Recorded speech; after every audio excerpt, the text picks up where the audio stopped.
And welcome to Clutch Sports, and we are here at Pekin Memorial Stadium here in Pekin, Illinois. We've got high school football clash. The Dunlap Eagles will go against the Pekin Dragons. I'm Luke Young, joined by Nick Giuseppe. Nick, Dunlap has had a hot start this season. What do you think they can do to continue that success? Yeah, Dunlap is on fire this season. They are outscoring opponents 94-3 in their first two games. Coach Chaz said it the best. I think they need to play fast, aggressive on offense, and stop the run on defense.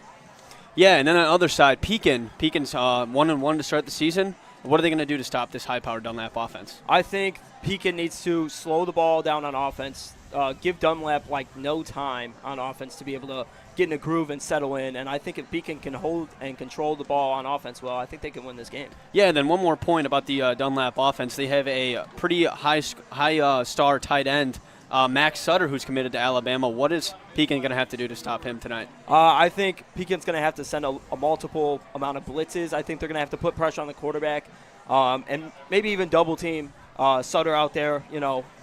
Giving him minimal room to work with is key to shutting him down. Yeah, and we are moments away from kickoff here, folks, here at Pekin Memorial Stadium. Stick around. We'll be right back here on Clutch Sports.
And welcome back to Pekin Memorial Stadium here in Pekin, Illinois.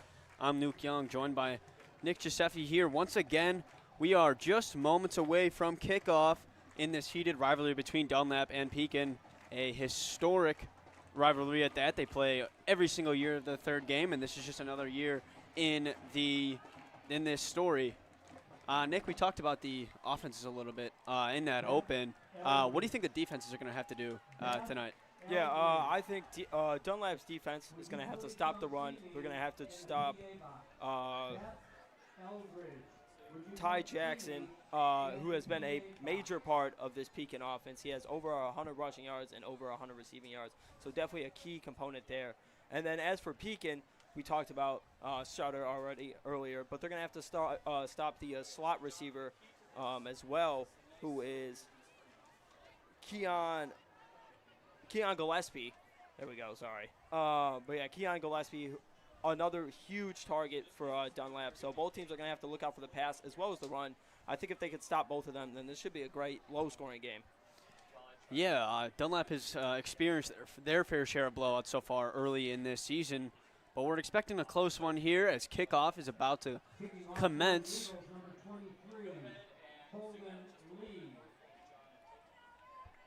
Holden Lee will kick off here for the Eagles.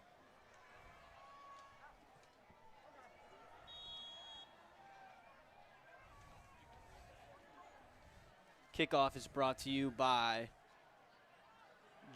Gianna Williams Global Life. Every kickoff during tonight's game is brought to you, licensed by Global Life Insurance Agent Gianna Williams. For your health insurance needs, call Gianna today at 309-357-8598 or email her at giannamarie309@gmail.com.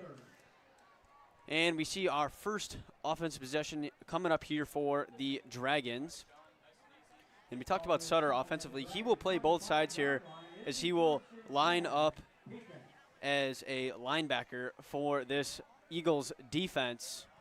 And our first look at the Dragon offense. Number 10, Brogan Benassi, will be your starting QB for Pekin. 1st and 10. And a handoff here to Jackson, and that will get him about 5 yards. Ball carrier number 7, Ty Jackson. Ty Jackson with the carry. Gain of 3 yards on the play. It'll be 2nd and 7 here for the Dragons. As we don't see a huddle, we see a lot more of that in this high school game where the whole team will just look to the coach as we see a throw to the outside into the flat and stop short right there as we see a bunch of Dragons in the mix. I believe that's number 21. Number 21, Caden Wooden with the tackle right there, who's got 2 tackles on the season. Sutter in the mix as well for the Eagles. So we see 2 short plays for this Dragon offense early. We've got a 3rd and 5 for Pekin playing in front of their home stadium tonight as the offense comes to the line for 3rd and 5. Benassi takes a snap, and a tackle is made on the outside. I don't believe there's a gain there. Brought down by number 13, Charlie Tezzi, I think, or that was number 2.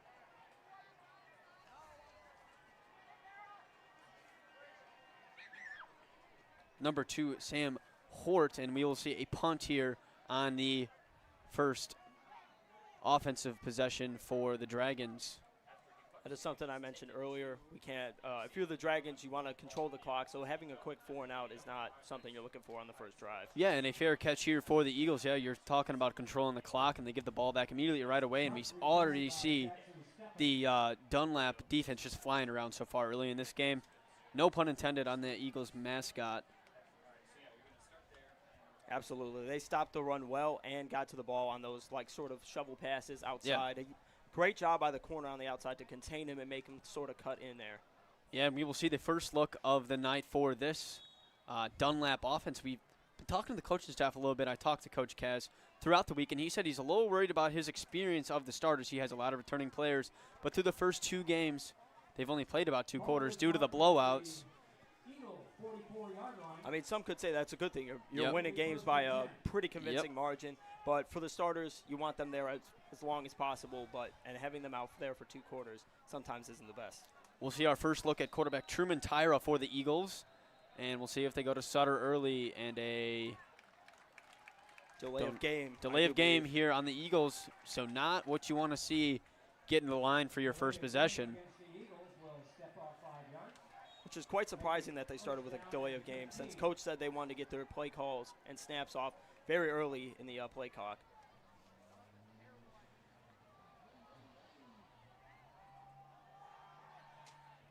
And the snap is taken, and a run up the middle for no yards is this Dunlap offense.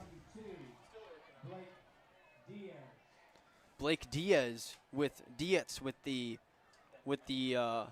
carry there. 24 attempts this season, 246 yards, 5 touchdowns for this Dunlap running back, but nothing there.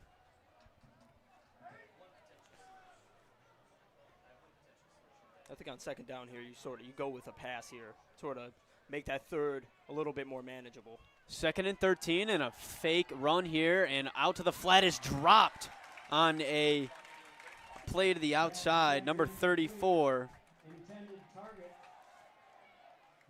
Number 34.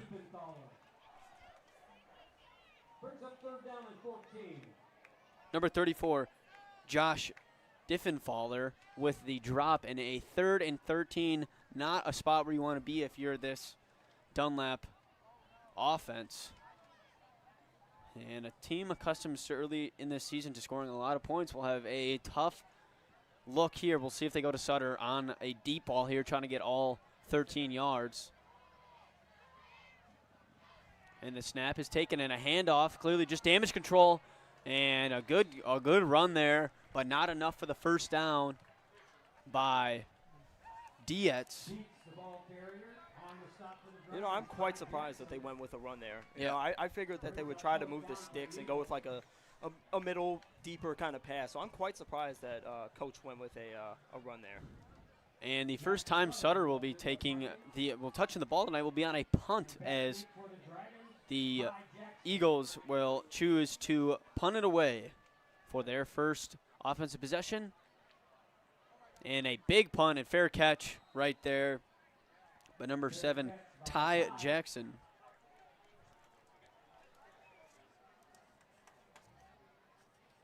I think if you're Pekin's offense here, obviously you had the quick 4 and out there on offense last drive. I think if you're Pekin's offense here, I think you start with a pass first. The run didn't really look like it was working that well. I think you go with pass here, but I do think that Dunlap might be expecting that. I think it's still worth a try, though.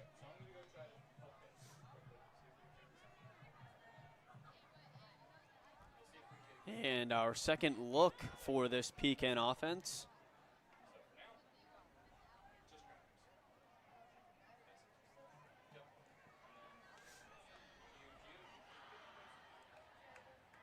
Pekin is 84-69 under their head coach Doug Nutter, who started in the 2009 season and has had a pretty successful tenure here as the Dragons head coach, is going up against a storied rivalry against Dunlap, and a packed house in front of us for these Pekin bleachers. Don't see many open seats.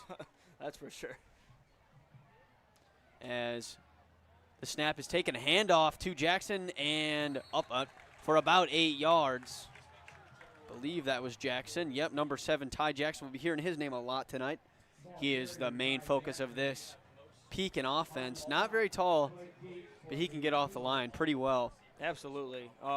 With running backs, if they're not big, which you look for speed and elusiveness, and I believe he definitely has that, as he just showed there on that gain of 8. Benassi takes the snap on 2nd and 2 and brought down as Jackson. I believe he will lose yards there. Great team tackling by that Dunlap defense. And we will have a 3rd and 3 as Pekin faces yet another 3rd down.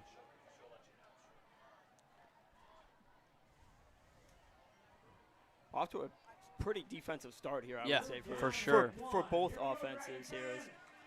Let's see what Pekin has, though. 3rd down and 1 it is as Benassi takes a snap, hands it off to Jackson. It'll be close here. That'll be up to the ref's discretion. I don't see any evidence from where I'm standing that could go either way here. Looks like the players don't really know either. And still waiting on the referee here. And still waiting on the chains. I wouldn't be surprised, though, if this does go to a 4th down. I would not be surprised if short. Pekin goes for it here on 4th and 1. And they're bringing out the chains for this one.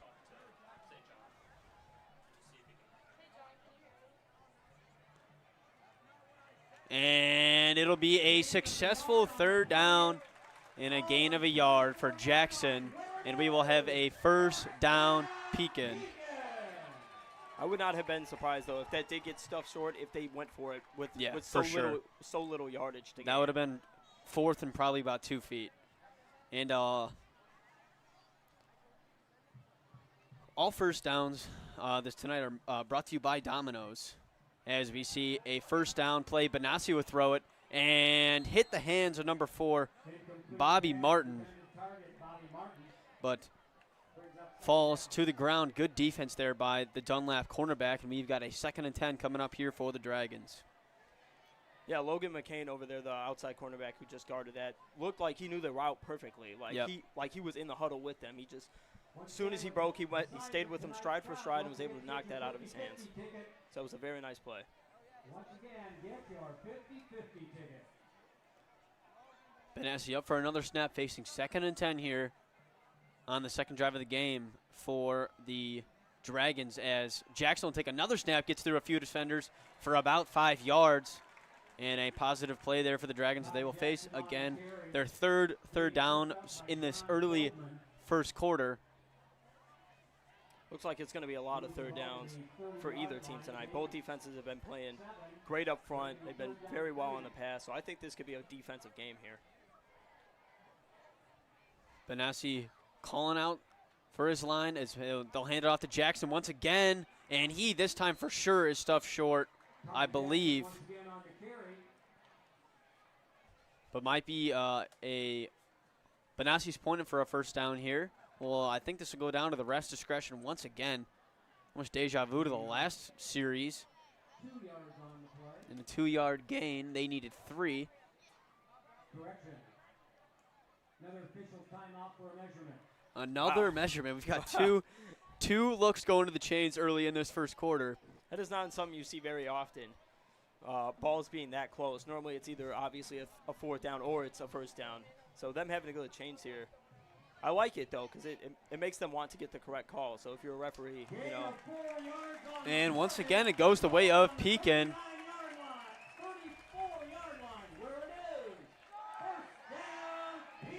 And the Dragons will get another close first down. And they have really been relying on Jackson early in this game, which is something that we could have predicted going into tonight. Yeah, he leads the team in rushing yards. Obviously, he is the running back. But he also leads the team in receiving yards by, I believe, 50. So he has definitely been a key focal point to this offense. Yep. Yeah, he's everything for this offense. And they'll go to Wildcat with him this play, and I think he maybe got a yard. But direct snap to the running back this time. So then I talked to Coach Kez, and I was like, what is Pekin doing offense that you guys are preparing for? And he said they are very unique in the way that they will go 5 run plays in a row, then they'll go 5 passing plays in a row. So you have no idea what's coming from this Pekin offense, and we've seen a lot of run-heavy offense so far early as Jackson takes the Wildcat snap as Benassi will line up for a 2nd and 10. And a throw to the outside is dropped by the receiver. Chase Brugger with the drop. And another 3rd down for the Dragons. This one a little farther than their past 2. We've got a 3rd and 10. I will say they'll going back to your point earlier with them going 5 plays in a row with a run, 5 plays in a row with a pass. That sort of throws off the defense because you never know when they're actually going to pass the ball or make a change to a run play. So it keeps the defense off guard, and that could be the success here tonight. Benassi lines up for a 3rd and 10. We're probably going to see a pass play here. Nope, they'll go to Jackson. As Jackson making some moves, this is going to be another close one, folks. But I think Jackson got it from where I'm standing. Yep, they're moving the chains. That was a few feet away from being another measurement, it looked like. Pekin keeping us on our toes so far with this run game. Absolutely. They're keeping the refs on their toes, too, always having to make a call whether it's a first down or not. Yeah, and I've never been to a Pekin high school football game, but they got a nice tradition here where everybody yells first down Pekin on first downs, which is pretty cool. Pretty cool to see some town unity around this football team. It's been asked you to line up for a 1st and 10 and handoff up the middle to number 3, Jackson Trailer. And he will bring it up about 5 yards. Trailer, I think, is their backup. He's got 9 carries for 38 yards on it this season. Giving Ty Jackson a much-needed break. Yeah, much-needed break. Jackson off on the sideline. As Benassi will line it up again here for the Dragons. Takes the snap and a handoff to Trailer once again on a 2nd and 4. He'll get about a yard there. And Pekin has done a really good job of milking this drive out. Well, I talked about earlier them needing to maintain the clock, be slow with the football, and that's exactly what they've done here. They've controlled the pace of the offense. I know they went 4 and out on their first drive, but they've really controlled the tempo of this game. Tiezi with the tackle there. Charlie Tiezi, who's got 5 tackles on the season, the senior defensive lineman, stops the run short there and a 3rd and 4. So it looks like Trailer lost a yard there. 3rd and 4 for the Dragons. And a handoff here to Trailer, and he will be close, but I think they got him. Yeah, they for sure got him now. Ref's not blowing the whistle as he keeps moving forwards for an extra probably 8 yards, and a flag on the play. Was a little extracurricular. little extracurricular after the snap. Maybe we had the sideline ref right here by that 40-yard line throw that flag up right at the end of the play. And a false start against Pekin. A little late call there for a false start. Usually those are right away at the beginning. That was right at after the play ended. So after a long run from trailer, this will be walked back after the penalty. I'm surprised they let that play run out. Yeah. Even though it was a false. Normally, like you said, they normally pick those up right away. So I'm surprised the ref let that play run out. 5-yard penalty against the Dragons. Puts it up at And a 5-yard penalty. It'll be 3rd and 9. So will we see our second pass play of the game here, third pass play of the game here for the Dragons on a 3rd and 9, but they've been pretty loyal to the run game. And Benassi drop back to throw, looking over the middle of the field, almost picked off, and it is picked off by Dunlap. Picked off by number 21. Caden Wooden will bring up the interception and a turnover for this Dragon offense, and we will see Dunlap back onto the field. A much needed turnover. Good stop there by the Dunlap defense. And that was a tight window to fit that in. I'm surprised he went with that sort of pass. There was two DBs blanketed all over that. I thought maybe at first it would get tipped down until obviously we saw Wooden come there and snag it up for the interception. Yeah, it looks like a deep receiver was open there for the Dragons too, and Benassi decided to go for the shorter one. Is a handoff here to number 6.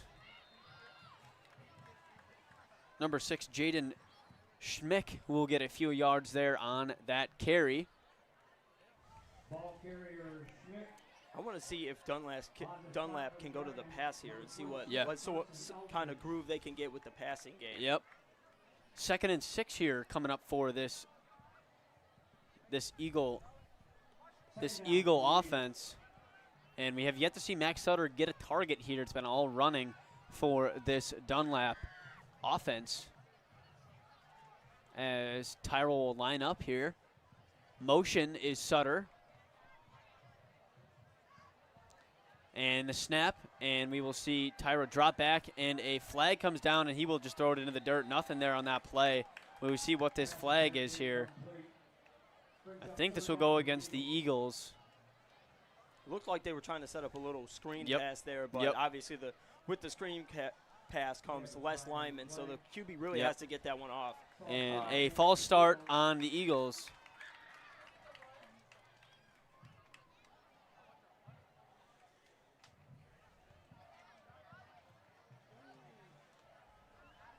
I want to see the Eagles go back to a pass here. I know the screenplay didn't really work with the false start, but I think that if they can open up this pass game, that'll ultimately open up the running game. That's right. So hopefully they can find their group here in the passing mark.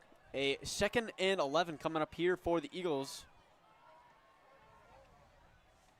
As Tyro will take the snap here, drops back, looking for a pass. Over the top is Sutter, cannot bring it in. Ball is a little high for Tira.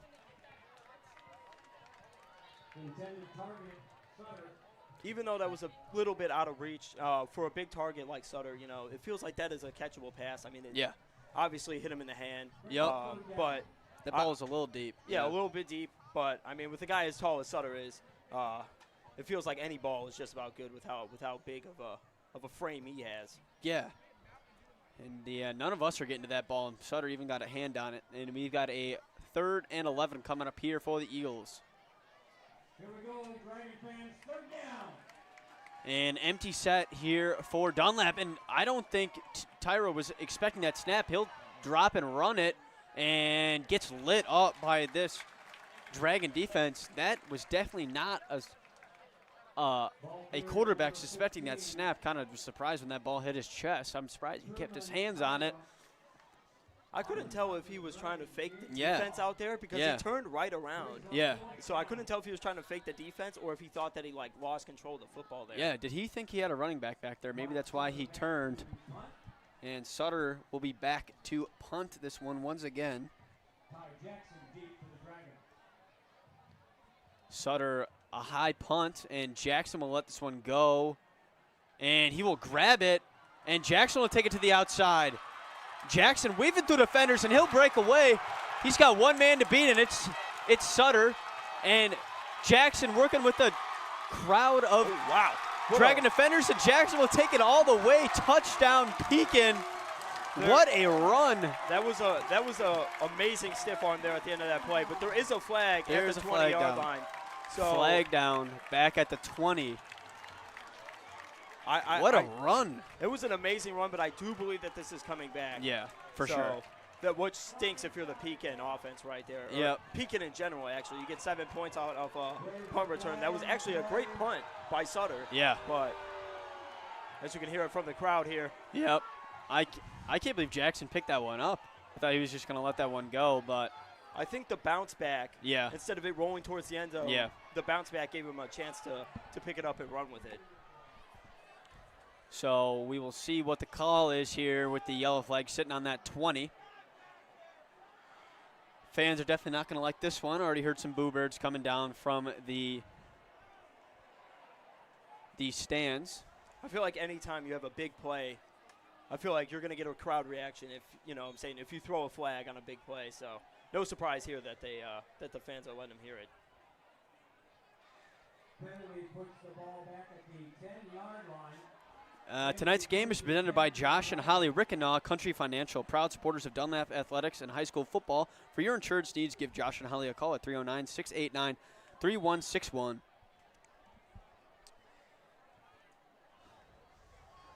And we will see this Pekin offense as Jackson will take it to the outside of the jet sweep. Could he go all the way once again? No. Excuse me, that was not Jackson. That was Bobby Martin. That was a nice open field tackle there by that corner, though. I know that was an amazing run, but that definitely saved the touchdown, as there was a lot of daylight after that. And Zach Butler State Farm in Pekin wants to remind you that September is Life Insurance Awareness Month. To learn more about the importance of life insurance, contact Zach at 309-347-3115 or visit him online at sfbutler.com.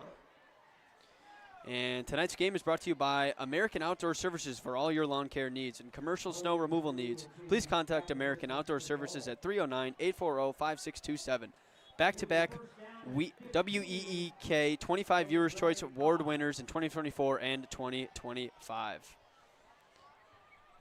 And we will see another penalty on that play. 1st and 15 coming up here for the Dragons as Benassi standing in his end zone, and that ball is almost picked off. Risky throw there from Benassi. That was a risky play to try to jump that ball off. Yep. Because if he didn't get that, obviously he ended up getting a hand on it. But if he didn't, he was 100% all green in front of him. Yeah, there was nobody back there to stop that. Yeah, Jaden Schmidt right there with the defensive play. Same can be said, though, for him. If he picks that off, that's easily a touchdown. He's right there next to the goal line. Great athletic defensive play there from Schmidt, and we will see Benassi take the snap here on 2nd and 15 for the Dragons, and a deep ball throw to an open receiver just overthrown is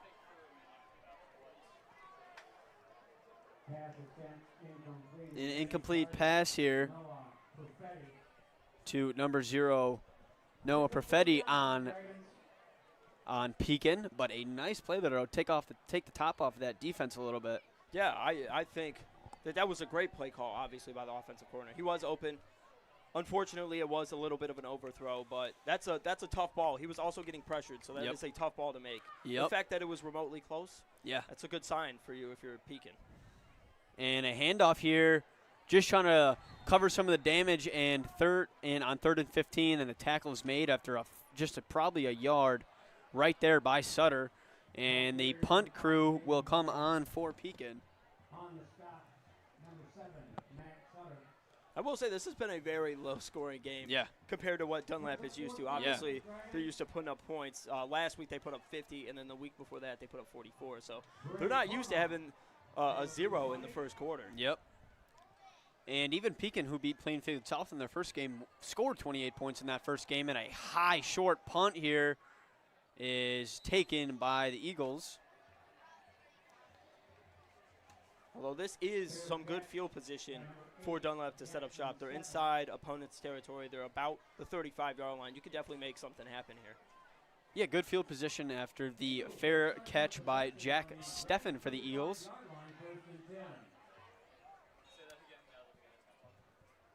So we will see this Dunlap offense. And 0-0 is your score with 18.6 seconds to go in this first quarter. Our one potential score was called back on a penalty. Yeah. Just expecting to see some touchdowns with this Dunlap offense, but so far the Pekin defense has done a great job containing their run game, and a penalty flag on the play. Looks like it was encroachment on the defensive lineman. So that'll bring Dunlap even closer, which if you're Pekin, even better field position, you're right. If you're Pekin, you don't want the flags early. And snap is taken here by Tyra in a short run by the Eagles, number 22. Number 22, Blake Dietz, with about a yard there. As they will see 2nd and 5. Brought down by Peyton Bridgman. And that'll be your first quarter here, folks. 0-0 is your final score here in Pekin Memorial Stadium. We will stay here here on this quarter break. Need help reaching your financial goals and planning for the future? Josh Rickena at Country Financial can help. Give him a call at 309-689-3161 or visit his office in North Peoria, just south of Dunlap. Now at Domino's, the best deal ever. Get any pizza, any topping for $9.99 each when you order online at Domino's.com. Limited time only, conditions apply. Limited locations are all across Central Illinois, including Pekin and North Peoria. Tonight's game is brought to you by Zach Butler State Farm in Pekin. For home, auto, life, and more, get in touch with Zach at sfbutler.com or by calling 309-347-3115. Excuse me. And tonight's game is brought to you by American Outdoor Services. For all your lawn care needs and commercial snow removal needs, please contact American Outdoor Services at 309-840-5627. Back-to-back WEEK 25 Viewers' Choice America winners, Choice Award winners in 2024 and 2025. And we'll see 2nd and 5 here for the Pekin Dragons, or excuse me, the Dunlap Eagles. We got a receiver who's wide open on the outside. If they would have snapped that, that would have been a touchdown. But yeah, I'm surprised they didn't snap that right away. And a run here for Dietz, and he is brought up short. I cannot believe I just saw that. I will say, though, if you're Dunlap, I think in this quarter you try to get the passing game going a little bit more. I know towards the end of the first quarter they had Sutter open on that little out route over there. So I think if they can get the passing game going, that would be huge for them in this game. We will see a 3rd and 3 here for the Eagles. Will we see a pass here for Dunlap? And a fake. And across the middle is Sutter, who's open, and a first down Dunlap. The first catch for the star tight end, Mac Sutter. And that was great. I actually thought they were going to run that there. He fooled me as well. Yep. So I'm sure he definitely fooled the defense. And Sutter had at least 5 to 4 steps there open on that little crosser route. And a great bootleg called there by Coach Kaz. As we will see a first down tonight, brought to you by Domino's. I also think that gives them a little confidence, as I believe that was their first or second first down this game. So I think that definitely gives you some confidence if you're Dunlap. Snap here by Tyra, and running up the middle is Dietz, and this guy is hard to bring down, still on his feet, and he finally goes down after about, that was Schmidt, after about 6 Dragons tried to bring him down. And we will see a 2nd and 7 for this Dunlap offense. And you know, Nick, I really think they've run it so much. I think a few fakes here after we saw, like we saw in that third down play, could really work here. Absolutely. They've come out in a run set, I believe, like every possession. So I think if they could fake off the run, they could definitely confuse the Pekin defense. And a snap and a fake, and they'll lob it up to Sutter here, and broken up. Good defense there by number 11, Tegan McCoy. And that was a very physical battle. Yeah. Obviously, you can't throw a flag on that. Both receiver and DB were grabbing them. Kind of getting into each other's grill. So I like the no call there by the ref. For sure. 3rd and 7, but a nice play call there. Trying to get Sutter open, who's taller and bigger than most people on this field. So a good play to get him, try to get him involved in the corner of that end zone. I know that was sort of a fade kind of ball, but I like that play call because obviously Sutter, being a athletically gifted person that he is, can go up there and bring that down, especially on a smaller corner. And the snap, fake handoff again, a little bootleg to the left. We'll see Tyra lob it up to a receiver who is unsuspecting. That was number 10, Brady Allen. Not suspecting that pass. And will we see Dunlap go for it here? Offense is staying on the field. That was a nice play there by Tyra to get away from that Pekin defense, and Allen was open. Yeah, he had a good 10 yards of separation between him and the nearest defender. Just had to turn his head on that one. Probably looking for a block because Tyra looked like he was going to run there. Yeah, I think Allen thought he was going to have to start blocking there, so he kind of turned his head away and wasn't expecting that pass there.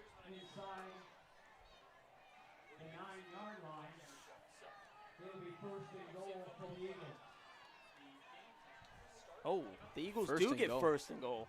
Must have been a flag that we did not notice. See the flag there. So 1st and goal here for Dunlap after that failed 3rd down attempt. So it must have been a flag. You're right, Nick. And a handoff here. Up the middle is Dietz, and touchdown Eagles. And we've got our first score of the night.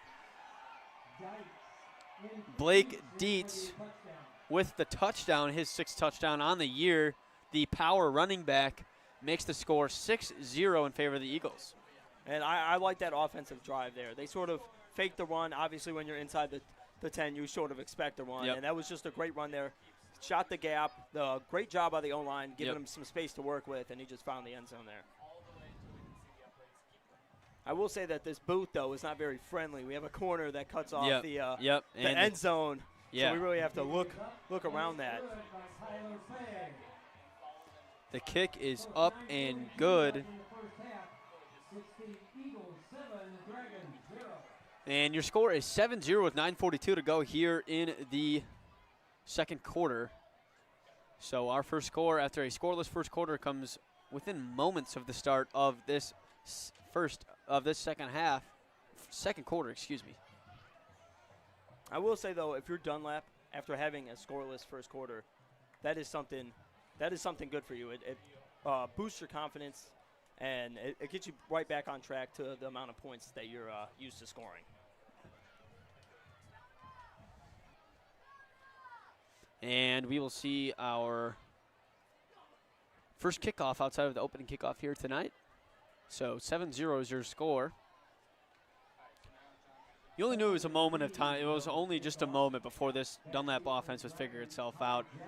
Good field position helps. Yeah. But they capitalized, and that's a big deal. Absolutely, as well as the flags that happen on the defense. If you're Pekin, that is unfortunate. Getting 2 flags, specifically one on 3rd down, which they probably would have had to go for a much longer 4th down. And the kick is up and taken here by Pekin, and still on his feet is number.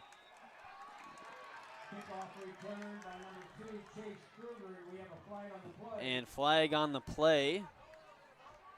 We'll see what this one is. Quite a bit of penalties called so far in this game as a physical defensive game that you'll kind of suspect that, especially in high school. And it'll be on Dunlap. So that'll better the Pekin field position. if I'm not mistaken, in the interview with Coach Chaz, he did mention the penalties and how they had 8 penalties last game, and they're looking to minimize those here. That's right. So multiple penalties early on Yep. is not a good sign for what this game could be penalty-wise.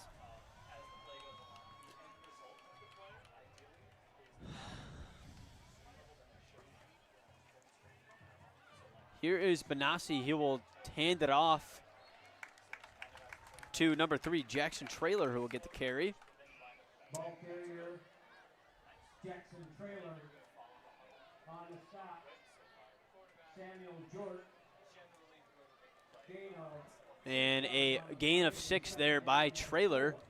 2nd and 4 will be for the Pekin offense, as both of these teams are pretty run heavy. If you tuned in tonight looking for a wide open passing game, you have not got that. If you've seen majority of runs, as number 3 Traylor will get it once again, and he will get about a yard.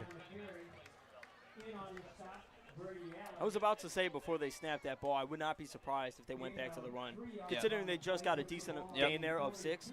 But obviously, Dunlap stacked the box there. They had like everyone over there Yeah. besides the 2 corners. So Yeah. Dunlap was definitely ready for that. Let's make some noise. For me personally, just looking at this game, I'm just waiting for somebody to try and take it deep. As you're right, that box is packed because, I mean, they know the run is coming here. And a great tackle in the backfield right there by the Eagles. Jackson Traylor once again on the carry. And I will say the last time that Pekin tried a pretty deep pass, it was wide open. Yeah, it was. It's just overthrown a little bit. So I think if you're a Pekin, you know, you've ran the ball a decent amount this game. I think if you're Pekin, you sort of look for that pass, that deep ball that was open earlier in the game. Yep. Mosak brought down the carrier early there, but it was good enough for a first down for the Dragons. So we will keep this offensive possession going for Pekin.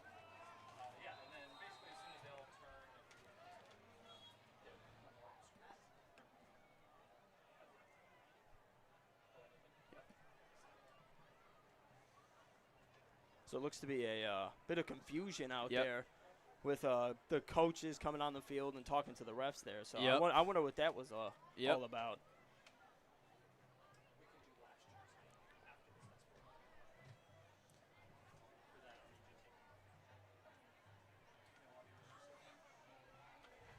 Pekin really And- taking their time Yeah. to set up this play here. Yep.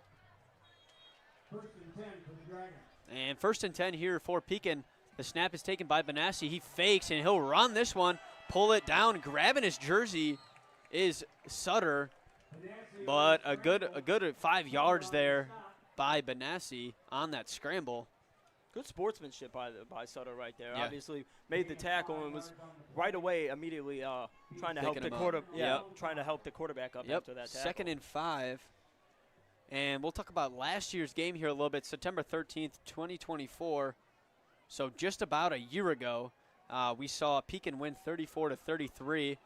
Pretty close game between these two rivalries, and we have got a close game brewing up here as we will see Benassi take this snap and hand it off to Jackson, who is stopped initially and brought down, well, not actually brought down, but stopped after getting probably back to the line of scrimmage.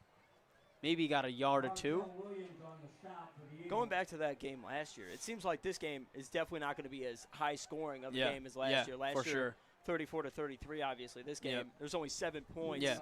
heading into the final 6 minutes here, or 7 minutes here, sorry, Yeah. of the first half. For sure. For the Dragons.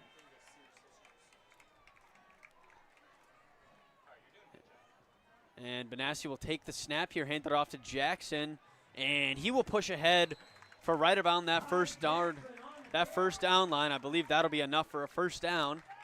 And first down Pekin. 4 yards on the play. And Ball on the 30-yard Pekin making a push here down this field. And we've got series history, so these teams play each other every single year in the last 10 years. Dunlap is leading 6-4 games against Pekin. Yeah, some of those games were in COVID, but it didn't matter what was going on. If it was a world crisis, these two teams were playing football against each other. As Benassi takes the snap, hands it off to Jackson. And Benassi actually keeps it, faked me out, faked everybody out as Yeah. Benassi was taken all the way for the touchdown. I was definitely looking at that sort of dog pile that was going on there in the middle of the field. I was not thinking that Benassi was gonna keep that. Faked out the entire Dunlap offense or defense right there, along with the broadcasters and I believe the fans as well. And we were talking about when is the first team going to fake the run, and we see that fake. We were talking about a throw, but that was a nice pull there from Benassi to take it all the way. I think Benassi sort of read the outside sort of right side and saw that there was a huge opening to which he absolutely exploded through and was able to take that for a touchdown. And the kick is up and through the uprights. And tie game here in Pekin. We got 7-7 with 6 minutes to go here in this first half. I also wouldn't be surprised if you're Pekin's offensive coordinator, if you go back to that play later in the game, having you saw so much success there on that one. Obviously, they're looking for Ty Jackson to make a statement. So obviously, having a quarterback who can keep it and run to the end zone himself is obviously a huge advantage if you're Pekin. Yeah, Brogan Benassi just matched his season total for rush yards on that one rush, and he got his first rushing touchdown of the season. Gotta feel good if you're Benassi right there. Yeah. And he was quick out of that pack too. Kind of looked like Ty Jackson right there with the elusiveness and the speed. Yeah, unsuspecting Dunlap defenders could not catch up to the star Pekin quarterback, and so we will see a kickoff for the Dragons as the game is tied here at 7. I'm interested to see what Dunlap does in response. Obviously, they had that scoring drive last possession. Obviously, their defense got a little bit faked out. So I'm curious to see if Dunlap comes out passing or if they try to fake Pekin right back. Yeah, and Pekin probably had to go double the distance that Dunlap did on that offensive possession. Yeah, I think they took as much time off the clock as Dunlap did, and they had a significant more amount of yards to go. Yeah. So the kick is up and off to the left and out of bounds, straight out of bounds. So a flag will play there on the play there.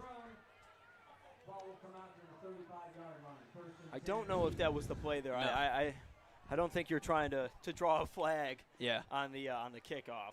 So Dunlap will get it on the 25-yard line. No, 35-yard line, excuse me, to start this offensive possession. So not as good as field position, but better field position than you would regularly have with that penalty. Absolutely. And if you're a team, any team, you're looking for field position. So that's right. Anything that helps you with field position is certainly better.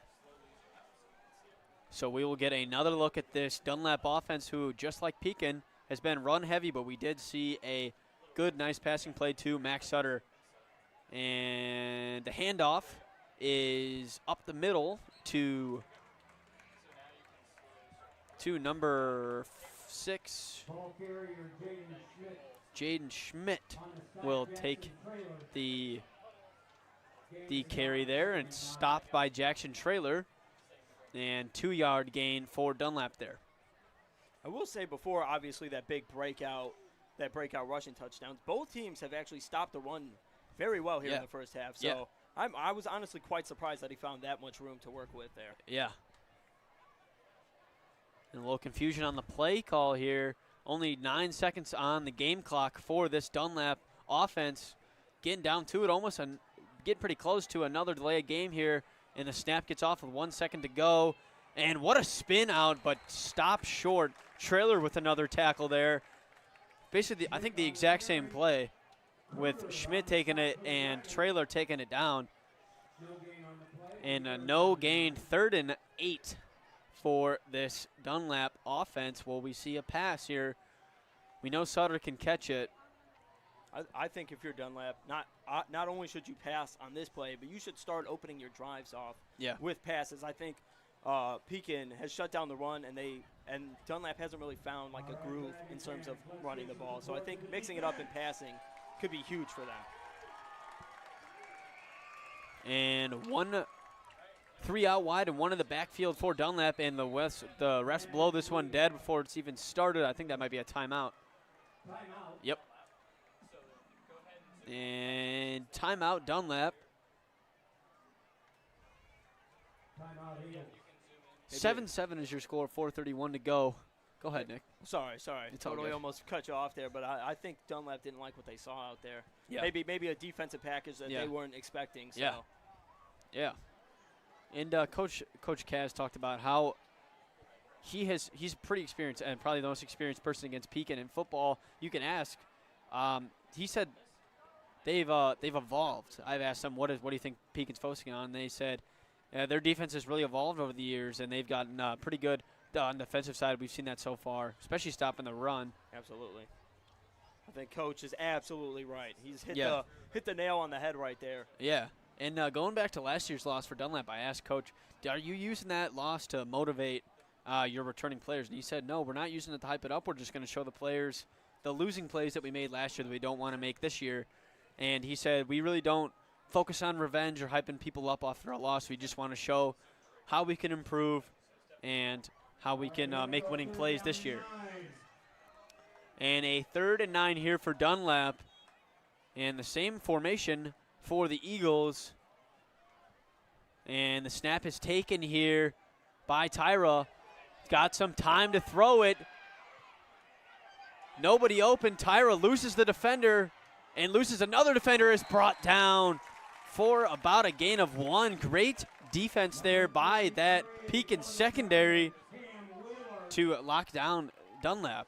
And sort of going back to what you were talking about earlier with Coach Chaz, that is definitely the mindset to have. Instead of focusing on, like revenge or, I'm saying, what's the word I'm looking for? I can't really think of it right now. Yeah. But instead focusing on what you could do better Yeah. that will ultimately help you win a football game. I think that's the right mindset to Yeah, have. for sure. As teams are always looking to improve.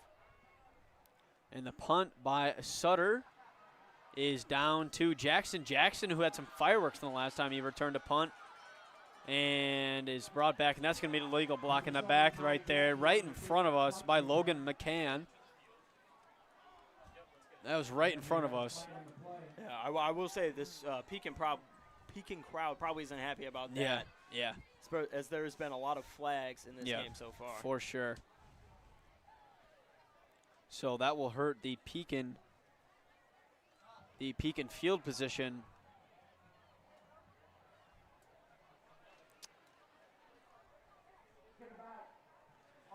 Tonight's game is presented by Josh and Holly Rickinaw Country Financial, proud supporters of Dunlap Athletics and high school football. For your insurance needs, give Josh and Holly a call at 309-689-3161.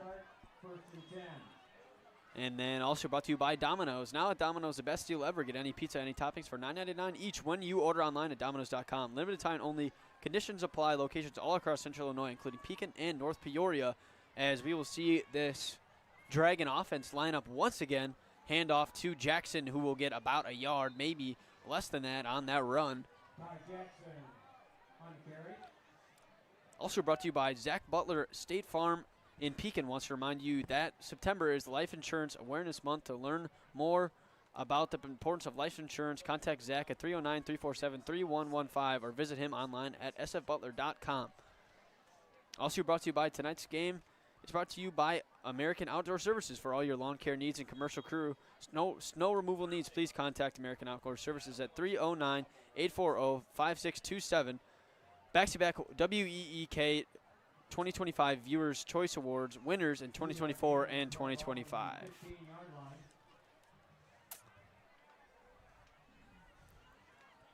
Pekin once again taking a little bit to snap this ball. We've seen this a few times for the Dragons, as we have 3:23 left to go in the first half. 7-7 is your score.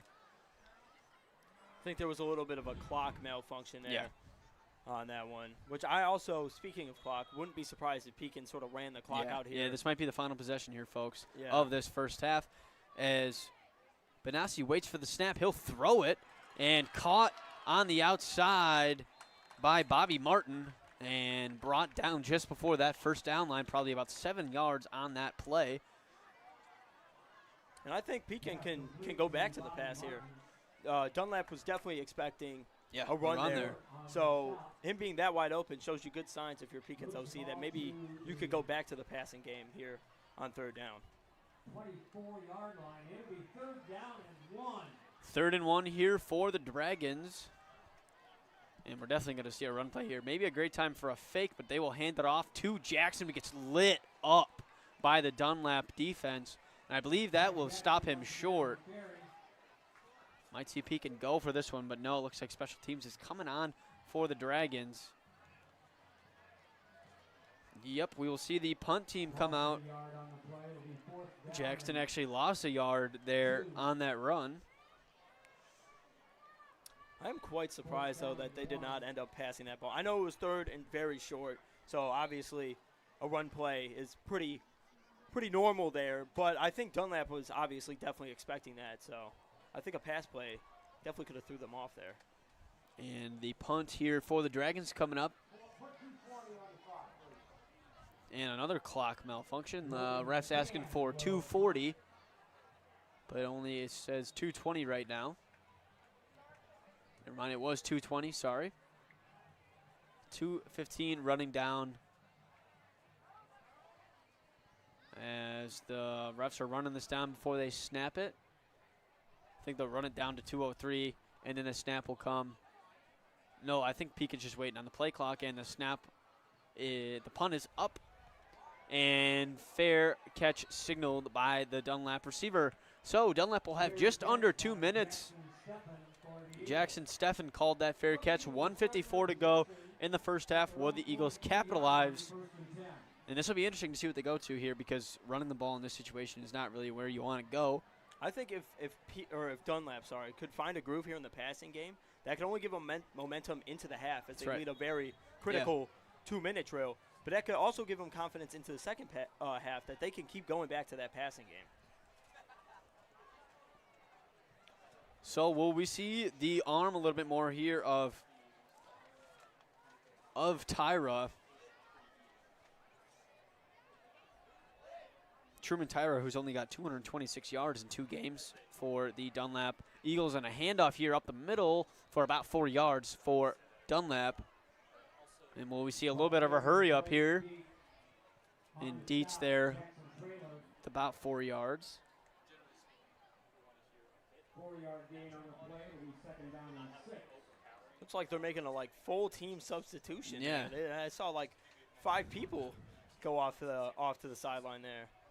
So Dunlap will line up once again here with 1:22 to go. This looks a little more wide open on this set. And the snap is taken. Here's Tyrell. He'll throw one deep. A wide open receiver overthrown is. Pass attempt incomplete. Intended target, Jackson Steffen. And Steffen was the intended target there, but he was open. So Dunlap takes the top off a little bit there for their offense and can't complete it. They definitely looked like they were going for the touchdown ball right there. I mean, he was wide open, so that throw definitely worthy of a shot there. For sure. So, but yeah, I think they could go back to the passing game. Both teams haven't really passed the ball much, but when they do, it seems like they're always wide open. Yeah, for sure. So a 3rd and 6 here coming up for the Eagles.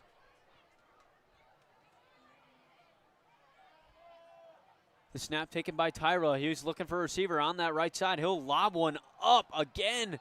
And incomplete, and no flags on the play. Good defense there by number 4, Bobby Martin for Pekin. And once again, that was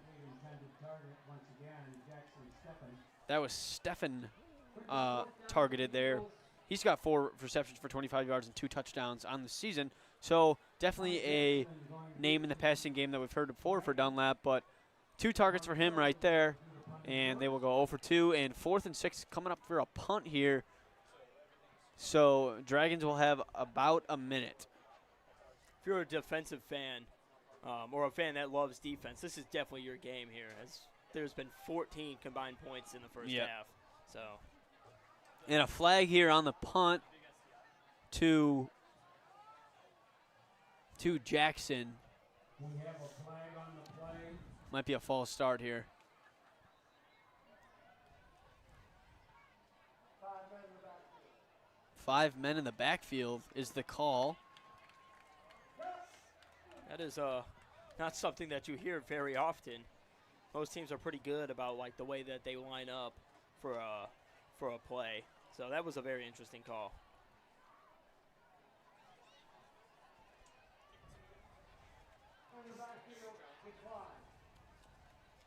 And the Dragons will have 52 seconds to try to put some points up on the board, but I'm figuring we might see a spike here to let this one go. And Maybe they try to throw Dunlap off guard here. Maybe. A trick play, maybe. I could see that. Worked the last time they did it. Yep, that's right. 17-yard line. First and 10.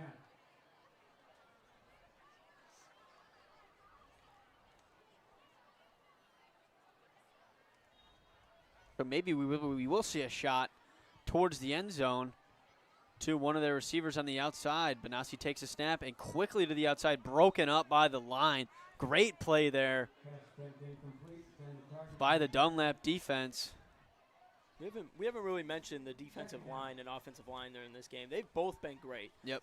With the big guys battling up front there, you know, they've really, you know, opened up lanes, given running backs. Even though they're short games, they're enough to pick up the first down sometimes. So, quick little shout out to the defensive line and the offensive line for both Yeah, and teams. that was Brady Allen making that stop there. As Benassi will take another open set and a jet sweep here to the outside and taken down after about a yard is this. Ball carrier number 0, Noah Perfetti. And Noah Perfetti, a big hit. A little slow to get up, number 0 for the Dragons. And hurry up here for Pekin as clock is winding down. Third down. Benassi looking over at his coach. 16 seconds to go. And looks like they might run this one out. I think that's what coach was just signaling, putting his hands up in the air, telling him to stop as the clock winds down. 7-7 is your first half score. As the clock hits 0 here in Pekin on this first half. So this storied rivalry between Dunlap and Pekin ends in the first half being 7-7. I would have actually been surprised there if they ran a play. I mean, they Yeah. had like Yeah. 70 yards to go, so I would have Yeah. been quite shocked if they ran an offensive play there. Yeah. And at moments that the Benassi got the line, he was signaling to call it off. So once again, 7-7 is your first half score. So a very slow first half here in Peoria Memorial Stadium. We're going to take a break here right on Clutch Sports. We'll be right back.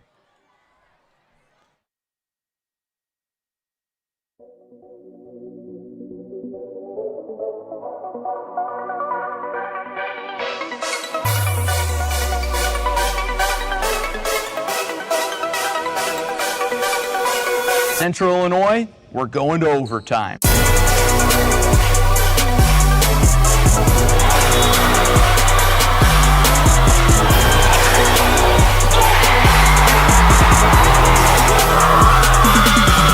After 4 years of preps coverage in Central Illinois, Clutch Sports Media is ready for a new era.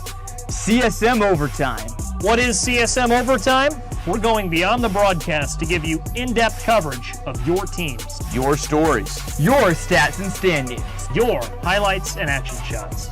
With your subscription, you'll get to see news and feature stories from all sports, up-to-date stats from around the area, and thoughtful analysis from our team of experts. As for our broadcast and social media coverage, it's only getting better. With your support of Clutch Sports Media Overtime, we'll continue to grow our free broadcast coverage with more sports, more games, and more innovation.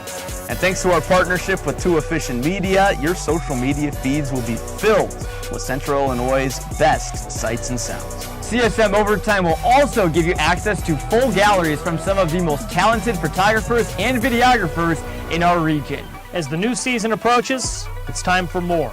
More action, more stories. More coverage of all Central Illinois sports. It's Clutch Sports Media Overtime.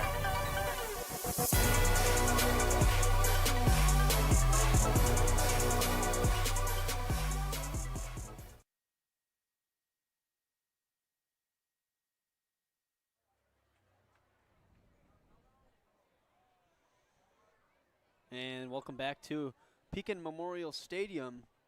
Tonight's game is presented by Josh and Holly Rickinaw Country Financial, proud supporters of Dunlap Athletics and high school football. For your insurance needs, give Josh and Holly a call at 309-689-3161. And now at Domino's, the best deal ever. Get any pizza, any toppings for $9.99 each when you order online at Domino's.com. Limited time only, conditions apply. Locations all across Central Illinois, including Pekin and North Peoria. Zach Butler State Farm in Pekin wants to remind you that September is Life Insurance Awareness Month. To learn more about the importance of life insurance, contact Zach at 309-347-3115 or visit him online at sfbutler.com. Tonight's game is brought to you by American Outdoor Services. For all your lawn care needs and commercial snow removal needs, please contact American Outdoor Services at 309-840-5627. Back-to-back WEEK 25 Viewers' Choice Awards winners in 2024 and 2025. We will listen to the crowd noise here at Pekin Memorial Stadium.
And welcome back to Pekin Memorial Stadium here on Clutch Sports.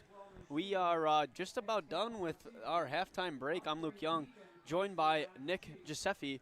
7-7 is your first half score, and some might say, I'm not going to say that was a boring first half, but that was a slow defensive and run-focused first half. Nick, what did you see?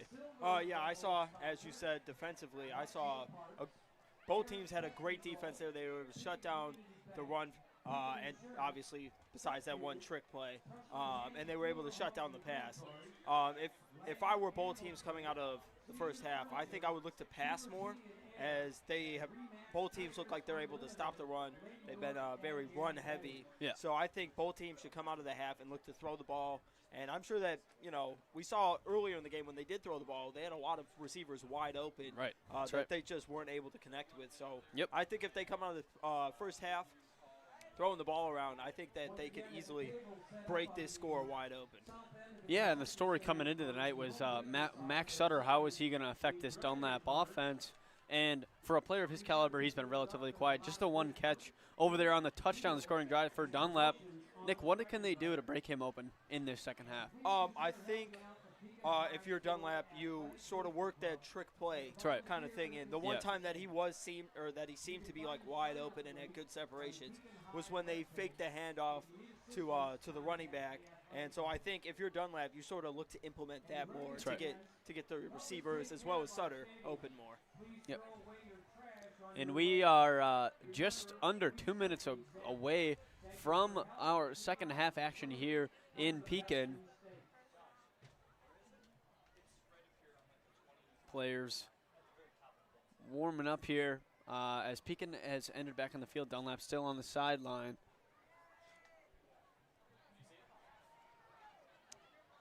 And something that Coach Kaz harped on for my interview with him was special teams. A big thing for him was special teams. He said, our special teams has not been great. And I think so far for Dunlap, the special teams has been pretty good. We've seen some nice punts by Max Sutter. They did allow a little of a highlight play, but that was called back for a penalty on that run by Jackson up the sideline. But so far, so good for these Dunlap special teams, in my opinion. Maybe a penalty. I think they might have had a penalty or two on their special teams. But if you're Coach Cavs, I think you should be pleased with your special teams so far going into it. Absolutely. I think that, they've had to punt the ball a lot this game because they can't find a groove offensively. That's right. But the special teams unit has been great today. Sutter, who's their punter, he has been great tonight. He's had some nice long punts, obviously besides the one that was returned for a touchdown, which ultimately got called back. But he has had some great punts today, and their special teams, I would say, looks pretty good today. Yeah. And we are just moments away from our second half starting here. And need help reaching your financial goals and planning for the future? Josh Rickinaw at Country Financial can help. Give him a call at 309-689-3161 or visit his office in North Peoria, just south of Dunlap. Now at Domino's, the best deal ever. Get any pizza, any toppings for $9.99 each when you order online at Domino's.com. Limited time only, conditions apply. Locations all across central Illinois, including Pekin and North Peoria. And tonight's game is brought to you by Zach Butler State Farm in Pekin. For home, auto, life, and more, get in touch with Zach at sfbutler.com or by calling 309-347-3115. And tonight's game is brought to you by American Outdoor Services. For all your lawn care needs and commercial snow removal needs, please contact American Outdoor Services at 309-840-5627. Back-to-back WEEK 25 Years Choice Awards winners in 2024 and 2025. And our kickoff is brought to you by Gianna Williams Health Insurance. As we see Dunlap return this.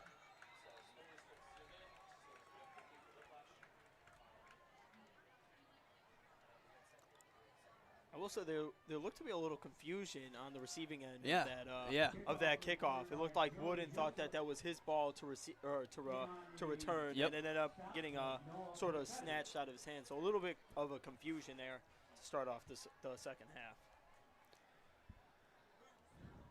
Ball will be So Dunlap will start with the football. 7-7 is your score. And a 1st and 10 here for the Eagles as Tyrell will start with 2 backs on either side, with a back on either side, and hand it off. Up the right side, and a breakaway run on the first play of the second half for Dunlap.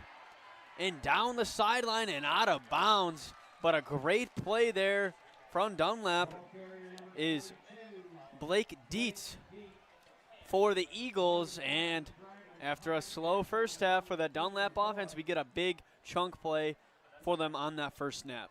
I absolutely agree. I think for Dunlap, seeing that your patience with your run game has finally paid off there with that, I don't know, like it seemed like a 50-yard rushing play right there. Yeah. So seeing that your run persistence has finally paid off is normally a nice sign, and you could start to work that a little bit more into the game plan. I know they've been working that heavily here tonight, but gives you a sigh of relief. Yeah, and then for Pekin, you're like, hey, we did a pretty good job in that first half stop on the run. Now a little set of worriness if we see a big play on the run on the first play of the half, as 1st and 10 here in the Pekin area for Dunlap here. And wide open is number 8, caught and brought down. I think he'll be short of the touchdown of the end zone. But that's Jackson Steffen bringing in that. He was wide open. Some miscommunication for Pekin defensively there. It looked like the 2 corners were sort of confused as to who was doing what there, and that ultimately left them wide open. As also, it seems like receivers have been wide open all game. Majority of the game. So glad to see that one was able to reel one in right there. Yeah, and if you're a quarterback there, as a person who doesn't really have a lot of football experience, but those wide open throws are sometimes the toughest to make because you're just thinking about it too much. You're like, oh my gosh, this guy's wide open. But we've got a 1st down and goal. First down's brought to you by Domino's tonight. We've had 3 first downs and into the end zone with relative ease. A 3-play drive right there for Dunlap. So basically took everything that they did in the first half and turned it on its head in this first possession of the second half. And just like that, folks, Dunlap leads 13-7 on a quick, about a minute and a half drive for the Eagles. If you're Coach Chaz right there, I know you're breathing. Yeah. You're having some happy thoughts right there. Finally seeing the offense get a groove there. 3 plays. Yeah. And obviously the big run to start that off, and then the nice wide open ball. There. You think you have found your groove, I believe, if you're Coach Chaz. Yeah, and if you're Coach Nutter for Pekin, you're kind of scratching your head on that one after a pretty good defensive first half. Allowing something like that straight out of the gate in the second half is not something that you want to see as a head coach. Especially, I know he is just going to be waking up in his sleep about that wide open pass. Even as a fan, I would be pretty mad about that one. But although I will say he looked like he, instead of, scratching his head, he was sort of firing up his offense there as they were getting to the huddle. He was clapping. He was like, let's go. Those kinds of things happens in football. It happens all the time. But him just being composed and trying to wake up the offense is something that, you want to see out of your coach. He's putting that play in the past, and he's ready to look forward into the rest of this game. So 1 minute and 28 seconds, we see our second Dunlap touchdown of the game. And how will Pekin respond here? Will we see the same type of explosion we just saw from Dunlap, or will we see the slow, methodical play that we saw all of first half? I think if you're Pekin, you sort of work in the slow play, but you also try to pick up the tempo a little bit. Yeah. You don't want to play too slow to where you're running a lot of the clock out, and then you don't have any time at the later game to make something happen. And the kickoff here for the Eagles is to Jackson. Jackson will return it. And Jackson is running up the middle. Jackson weaving away from defenders, breaks away to the outside and is brought down just around the 38, but a good return there from Jackson. He looks like he's about to return every kick / punt to the end zone. He just comes out of it explosive and with so much speed. It looks like he's returning every kick. Yeah, Ty Jackson, the 5'8", 183-pound senior running back for this Pekin offense. He's the heartbeat of everything that goes on that side of the ball for this Dragons team. And Pekin's got a chance to respond to an explosion of offense from Dunlap.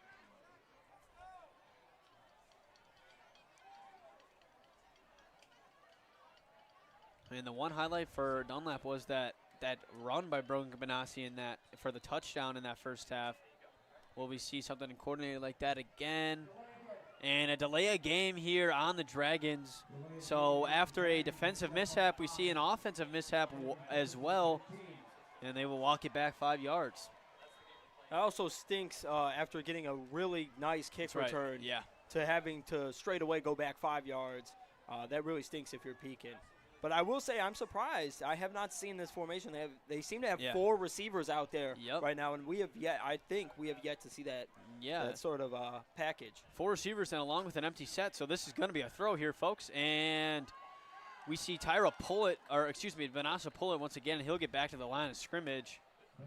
So that was like a 1-2-3 go for Benassi right there. Probably got a yard on that 1st and 15 attempt. Probably maybe just got back to this line of scrimmage. But we will see 2nd and 9, so a 6-yard play. I sort of like that look. I did. I think it kind of threw off Dunlap. Yeah. In a sense, and it also opened a nice, pretty big hole for Bassi to run with. And a handoff. A fake here. Out to the outside is Bobby Martin, and he will go for about 5 yards to bring up 3rd down for the Dragons. And Steffen with the tackle after Steffen was the one who brought down that wide open pass. So some two-way action for these Dunlap starters. If you're and Pekin, 3rd and 3. Sorry, I'm so sorry. No, but I think if you're Pekin here, you sort of go back to that. Yeah. 3rd and 3. Dunlap is definitely expecting a run. I think you go back to that little fake handoff. But this is a loaded line here for Pekin, so I think we're going to see a run here.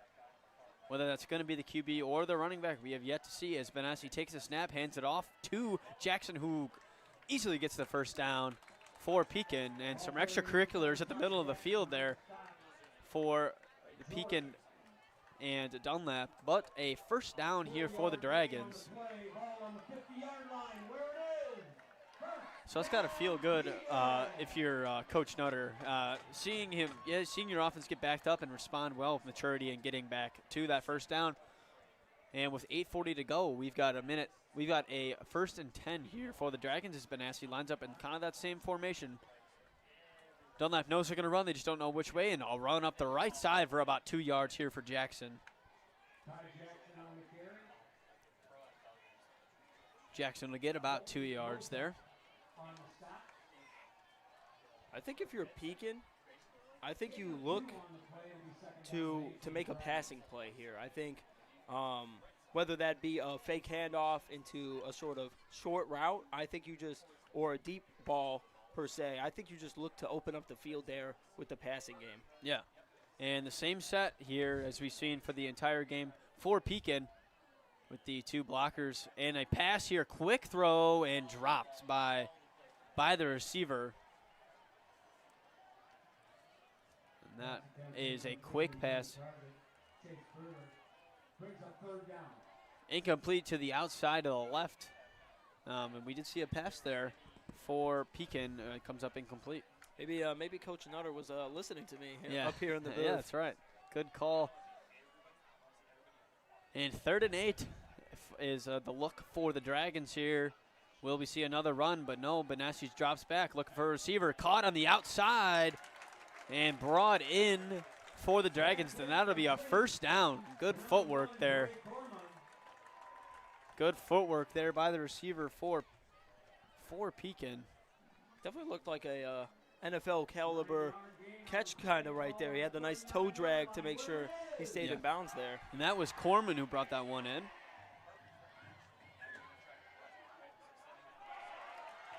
And a run to the outside. And that's a pretty good gain there for this Dragon offense. And we got some momentum for Pekin coming up here. And that was Jackson to the outside of the left. And that, like you said, patience with the run game paying off here. Absolutely. It's going both ways, it looks like so far. Dunlap found a groove there with the run game at the start, and so has Pekin here. Yeah. And fake the handoff to the outside and brought down on the little trick play there is Kruger. And after some good offense, will lose some yards for Pekin on that little pitch. A loss of 5, so 2nd and 15 coming up for the Dragon offense. It was a great play there by number 34. As he didn't bite for that fake handoff at all. He read the play perfectly and was able to sniff that out even before I feel like the play even developed. And the run up the middle is brought down for just a few yards for Jackson. And a long 3rd down coming up here for Pekin. Feels like for Pekin, though, if you get a field goal here, or if you have to settle for one, that's pretty disappointing the way they start off the drive, battling and constantly moving the chains. Yeah, for sure, especially after those long stretch of long plays for the Dragons. And Benassi will take the snap, drops back, looks to the outside into the flat, and number four, Bobby Martin could not bring it in, tried to run with it before he had it in his hands. Classic mistake everybody's made if you've ever played football. And Pekin is looking at a 4th and 12, and I think Coach Nutter is going to go for it here. Feels like every receiver has made that mistake. Everyone gets a little too excited. They see the ball coming at them, and they're just looking to make a play before the ball even gets grabbed. And I think sometimes you just got to settle down and grab the ball before you try to make a play. That's right. And Martin had some green space in front of him, so he was definitely excited to turn the corner on that one. As Benassi will throw it up. And caught to the outside. What a catch there. What a catch for number 0 for Pekin to the outside. And that's the first big passing play that we've seen for Pekin in this game. Puts them in the red zone. And we've got a 1st and goal for Pekin. If you're Nutter, you're happy to see that after the drop pass over there. You're happy to see that. That was a great ball and thrown right into like the sideline-ish area to where only he could get it. So if you're Nutter, you're definitely thinking happy thoughts right there. Yeah, and on this 1st and goal, we've got a Wildcat look. Receiver and a running back lined in the back, and Jackson will take it on the Wildcat, pushing forward for the touchdown, and we've got touchdown Pekin. And Pekin will make this game 14-13 as Jackson takes it on the snap into the end zone. And so with 6 minutes to go here in this 3rd quarter, Pekin strikes back, and we were talking about how will Pekin respond, and they respond with a touchdown. Absolutely. At first, it looked a little scary there with that 3rd and long, but actually the whole team felt composed there, and they were able to deliver a nice pass there on the sideline. So from a 4th and 12 to tie in the score, we've got 14-14 here in Pekin Memorial Stadium as Pekin ties it up. And now we're going to talk about how will Dunlap respond. They had some momentum on that 3-play drive. Pekin comes back, scores after a pretty good offensive possession after some struggles. And we have just now tied our total score for the first half in 6 minutes of this second half. So some more offense for these two teams. I think if you're an offensive fan, you're definitely happy to see that both, whether you're a Dunlap fan or a Pekin fan, you're happy to see that your team was able to score on their first drive of the half. And kickoff here for Pekin.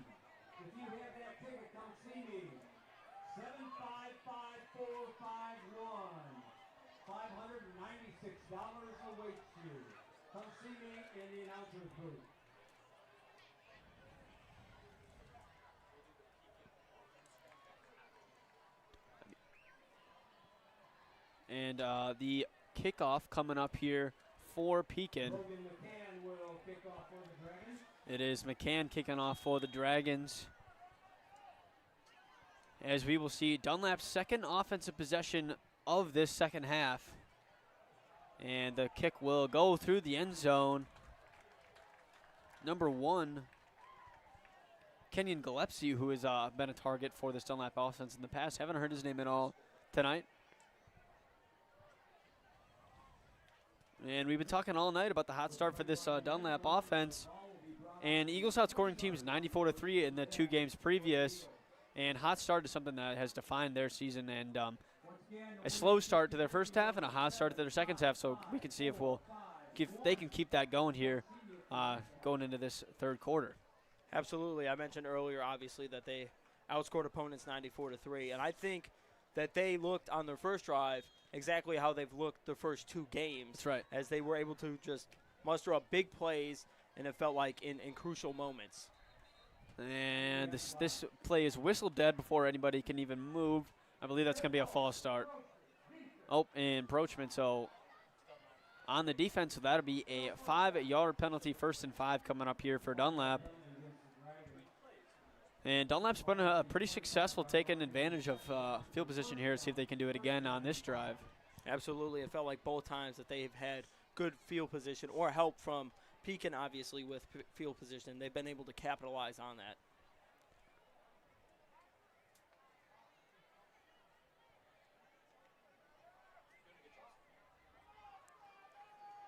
And here comes Tyra lining up here for Dunlap.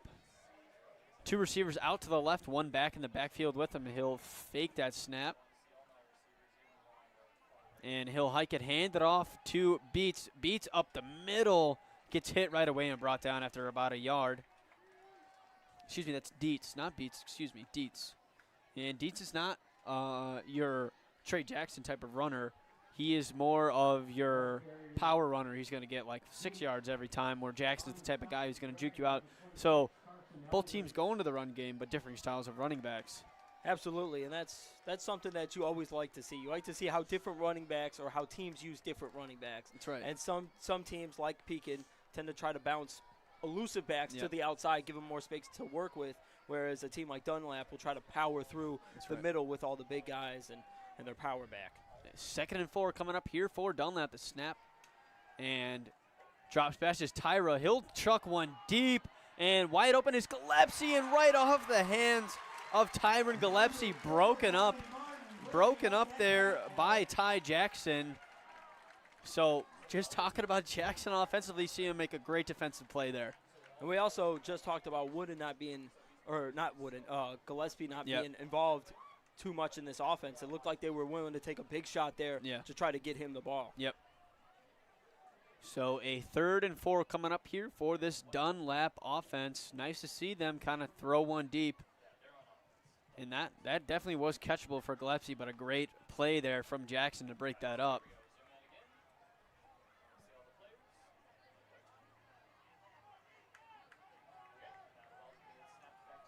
Tyra takes the snap, a fake on the bootleg, and I think Tyra's going to take this one by himself, try and power through the Dragon defenders.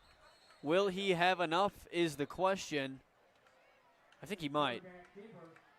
He will have enough for the first down. I believe that was about 5 yards. 1st and 10 coming up here for Dunlap.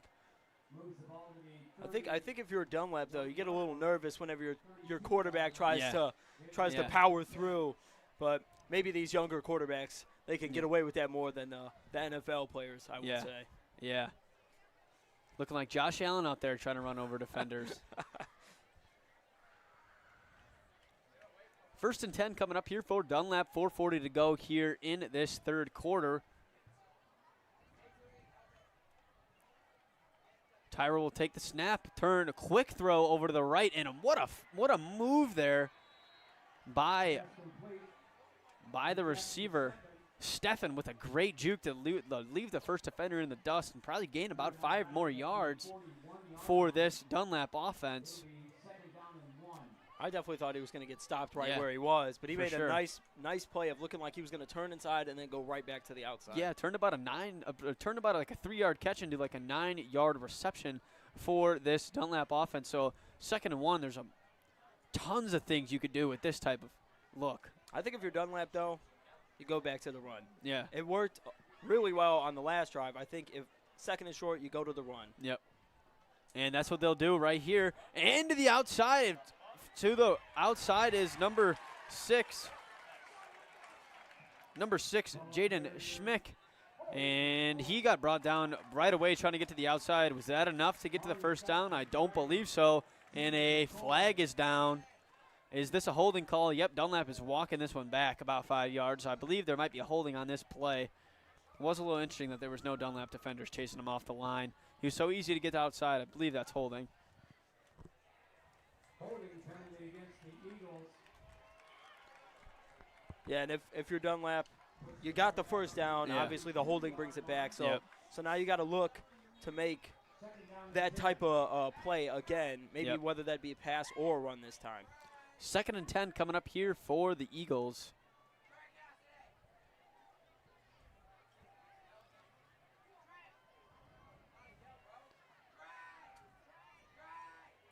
And Tyro snaps it, fakes the run. Looking deep again. This one is broken up by the Pekin defenders. That was Tegan McCoy with some great defense on that ball in play. It feels like the pass is either always wide open or it feels like they're blanketed and the DBs are able to make a nice play on the ball. Yeah. So you get a 50-50 shot, it feels like, with a pass. For sure, yeah. And shout out to the Pekin corner in the secondary tonight.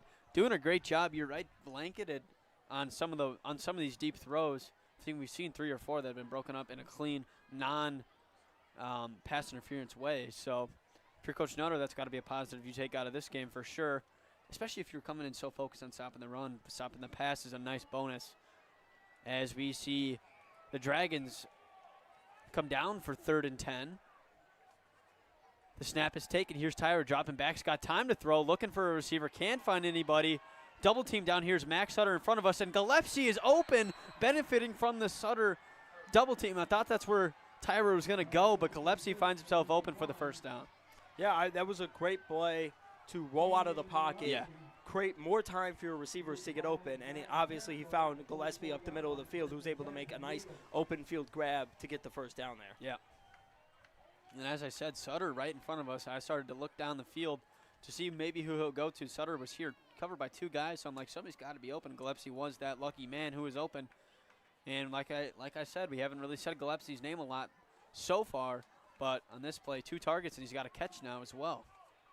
Feels like if you're Pekin, though, you have stopped Sutter. Yeah. You know, the double teams have worked all game. He I think only has 1 catch on the night so far. Yep. And a timeout is taken here. Timeout on the field. Don't know by who. I believe it was Dunlap. And we will take a break from play here.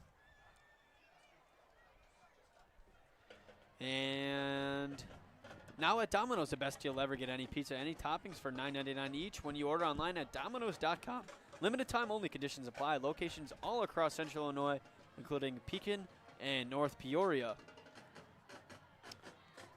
So Nick, an opposite to the first half is the second half so far. We've seen some wide open play.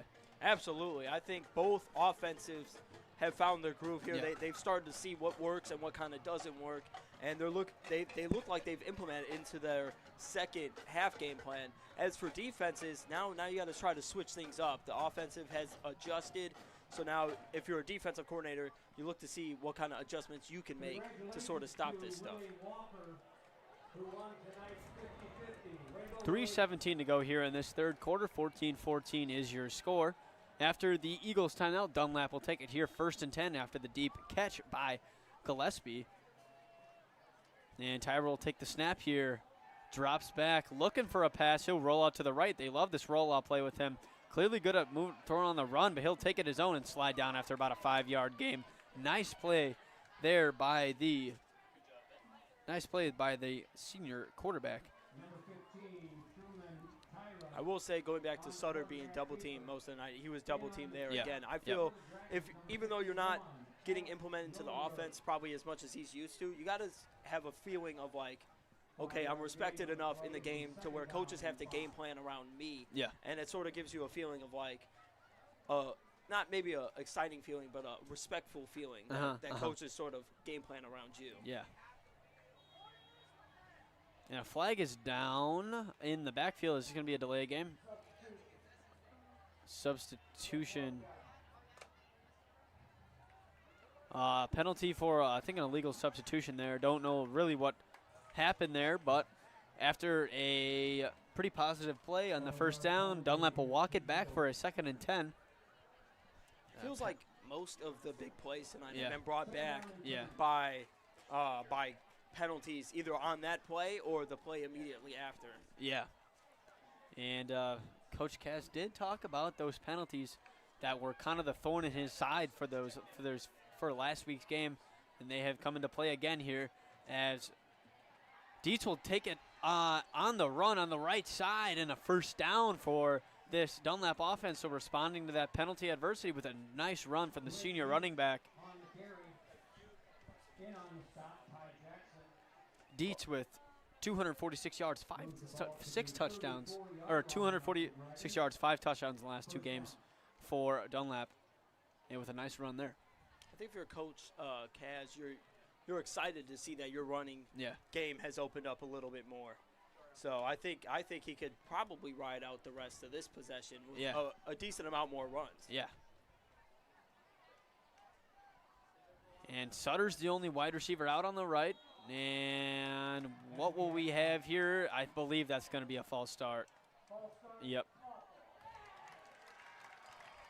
And just like we just said, big play brought back by a penalty. Yeah, it feels like it's either on that play or the Yeah. play immediately after, Yeah. which just obviously happened right here. Yep. So it's 2 in a row, 2 positive plays here for Dunlap, brought back by a 5-yard penalty. So we will see a 1st and 15 here for the Eagles. I also find it quite funny not funny, but interesting when your tight end is your lone receiver out there in some of these packages. Yep. And you can see the effect he has on this run right here. Just him being all the way out there's got a lot of defensive attention's got to be brought to him out there, and that will open up the run game as Schmidt will get about 6 yards on that play. More than that, probably about 10 yards. So we'll see a 2nd and 5, I believe, coming up here for the Eagles. That was the exact same play I believe that they're going to run. It was the same formation, had Sutter lined up out there, and that was a positive play right there. 2nd and 6 coming up here for Dunlap.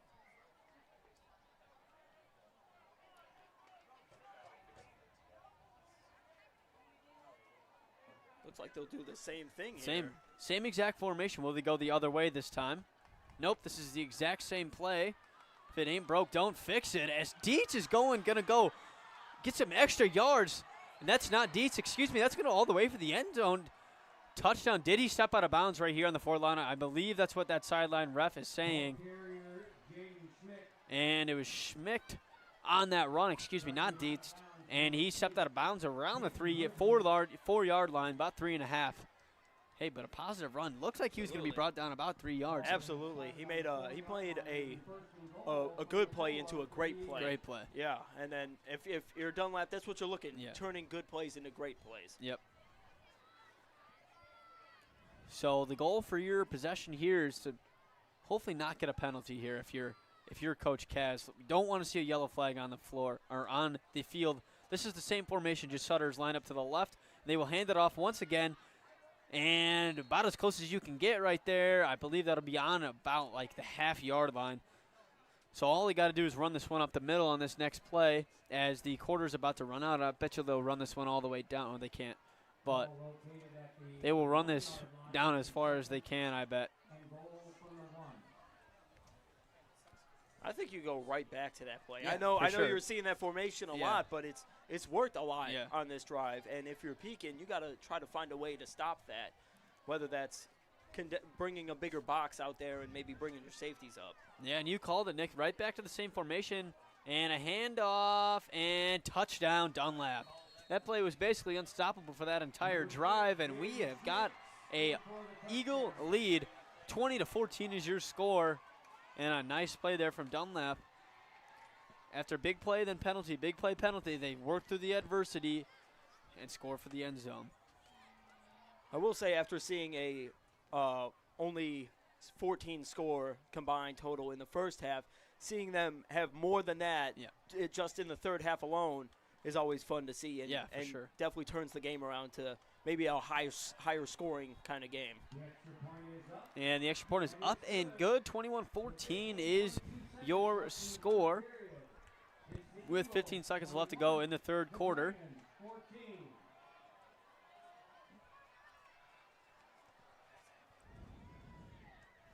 And looking at this touchdown once again here. So we saw that formation with the two backs in the back and Sutter on the outside. And it was Schmidt every single time on those runs. And he scored on that one. Absolutely, and it kind of goes back to if it's not broke, don't fix it sort of mentality. I think they ran that formation 3 times in a row, and it got good results every single time. Yeah, it's got to be so frustrating for a defensive coordinator or a head coach to know exactly what's going to happen and not be able to do anything about it. But Dunlap secures the touchdown there to take a 21-14 lead with just over 15 seconds to go here in this third quarter. So if you're Dunlap, you're like, that's a positive quarter. A lot of penalties mixed in there, but we did score some points. Absolutely. I also think if you're Dunlap's O-line coach, you're really happy with yourself as the O-line has really sort of broken a big gap here in the second half. And the kickoff here for Dunlap. And a low kick. Got some speed on it, and that will sail out of bounds. So pretty good field position coming up here for the Dragons. I believe they'll be on the 35.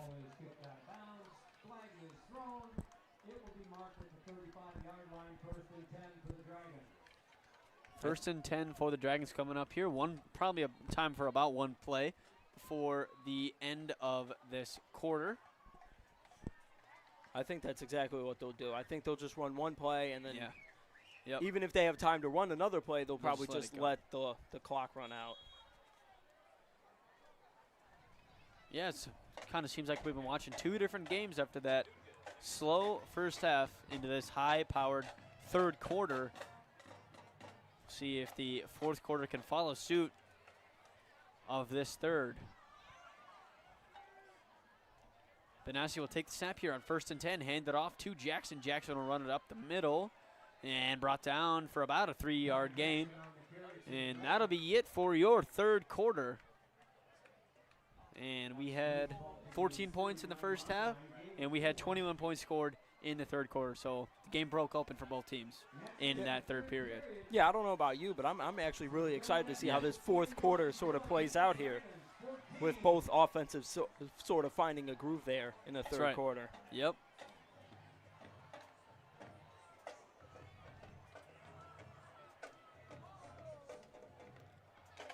And tonight's game is presented by Josh and Holly Rickena, Country Financial, proud supporters of Dunlap Athletics and high school football. For your insurance needs, just give Josh and Holly a call at 309-689-3161. Now at Domino's, the best deal ever. Get any pizza, any topping for $9.99 each when you order online at Domino's.com. Limited time only, conditions apply. Locations all across Central Illinois, including Pekin and in North Peoria. Zach Butler State Farm in Pekin wants to remind you that September is Life Insurance Awareness Month. To learn more about the importance of life insurance, contact Zach at 309-347-3115 or visit him online at sfbutler.com. And tonight's game is brought to you by Outdoor Services. For all your lawn care needs and commercial snow removal needs, please contact American Outdoor Services at 309-840-5627. Back-to-back WEEK 25 Viewers' Choice Award winners in 2024 and 2025. All right, Dragon fans, it's the fourth quarter. Let's rock and roll. Here we go. And we will see the Dragon offense coming up here, and that's going to be a PI. And on the pass attempt by Benassi, and after a lot of deep passes in this game, we will see a defensive pass interference for the first time. Yeah, that looked pretty obvious from even up here. Yep. That looked pretty obvious. It sort of turned the receiver right around there. Yep. So that'll get a call every time. John Feldman will pick up that penalty. 15-yard penalty moves the ball into Eagle territory at the 45. So after good field position plus a 15-yard penalty, Pekin's got pretty good field position going into their first drive of this fourth quarter. crucial fourth quarter that is for both of these teams, as this is a pretty big rivalry for both schools. And a throw up to the top is broken up. That also, hearing some yells for pass interference on that play also. It felt like he was blanketed there on that one. Yep. It felt like there was a little bit of grabbing. So I'm actually quite surprised that there wasn't a PI call there, as it felt like there was quite a bit of grabbing there. Yeah, Kruger was the one who in coverage there. And so after a pass interference on the play before, a no call for what looked like it could have been a pass interference, as we get 2nd and 10 coming up here for the Dragons. And I think this is going to be a wild. Nope, excuse me. Benassi is out there. And Jackson hands it off up the middle for about 7 yards. You know, we're talking about Jackson as an elusive runner. He's pretty powerful, too, when he goes up the middle. Absolutely. I've seen a decent amount of up-the-middle plays here from Pekin tonight. It feels like they'll bounce it out one play, and then the next play they'll sort of go up the middle. So you can kind of see the power sort of Jackson when he goes up the middle. Brings up 3rd down and 3. And 3rd and 3 coming up here for the Dragons. Hand it off to Jackson again. Jackson will spin on his way up to, I believe, a first down. It looks like he got it from our angle. Yeah, for sure. The back official is pointing for a first down.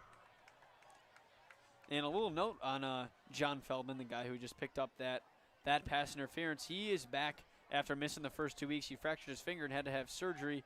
And Coach Kaz called him their box safety. He says he plays safety, but is kind of an extra linebacker. So we'll see Feldman all over the field defensively tonight. Kind of feels like a more like Troy Polamalu, Yeah. sort of like Brian Dawkins kind of player. That's right. A strong, hefty kind of safety that sometimes can provide as middle linebacker in sort of coverages. Good to see him back out on the field after that broken finger. And we get a measurement on this play, and it looks like Pekin will be stopped short, I believe. Just shy of the 1st down.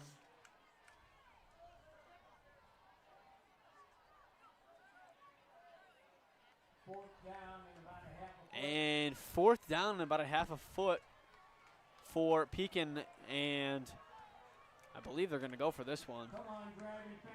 I believe you have to. It's like I 4th think you got to, and maybe like an inch at most. Yeah, I think handing the ball to Jackson is probably a guaranteed 2 yards. So giving him the ball here will probably get your distance.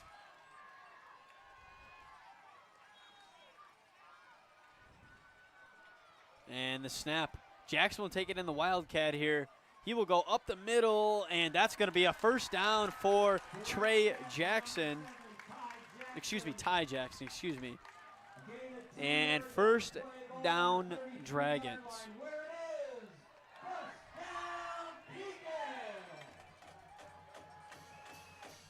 It's always fun to see the sort of crowd get into it with the chants. It sort of like brings the community together. As most Friday nights are spent, here under the lights. Yep, and a first down there by Jackson. First down's brought to you tonight by Domino's. 21-14 is your score, 10:30 to go. And the snap here for Pekin. And up the middle goes Traylor, and he will get about 8 yards after initially facing some adversity. But a good run there by the senior. Ball carrier number 3, Jackson Traylor.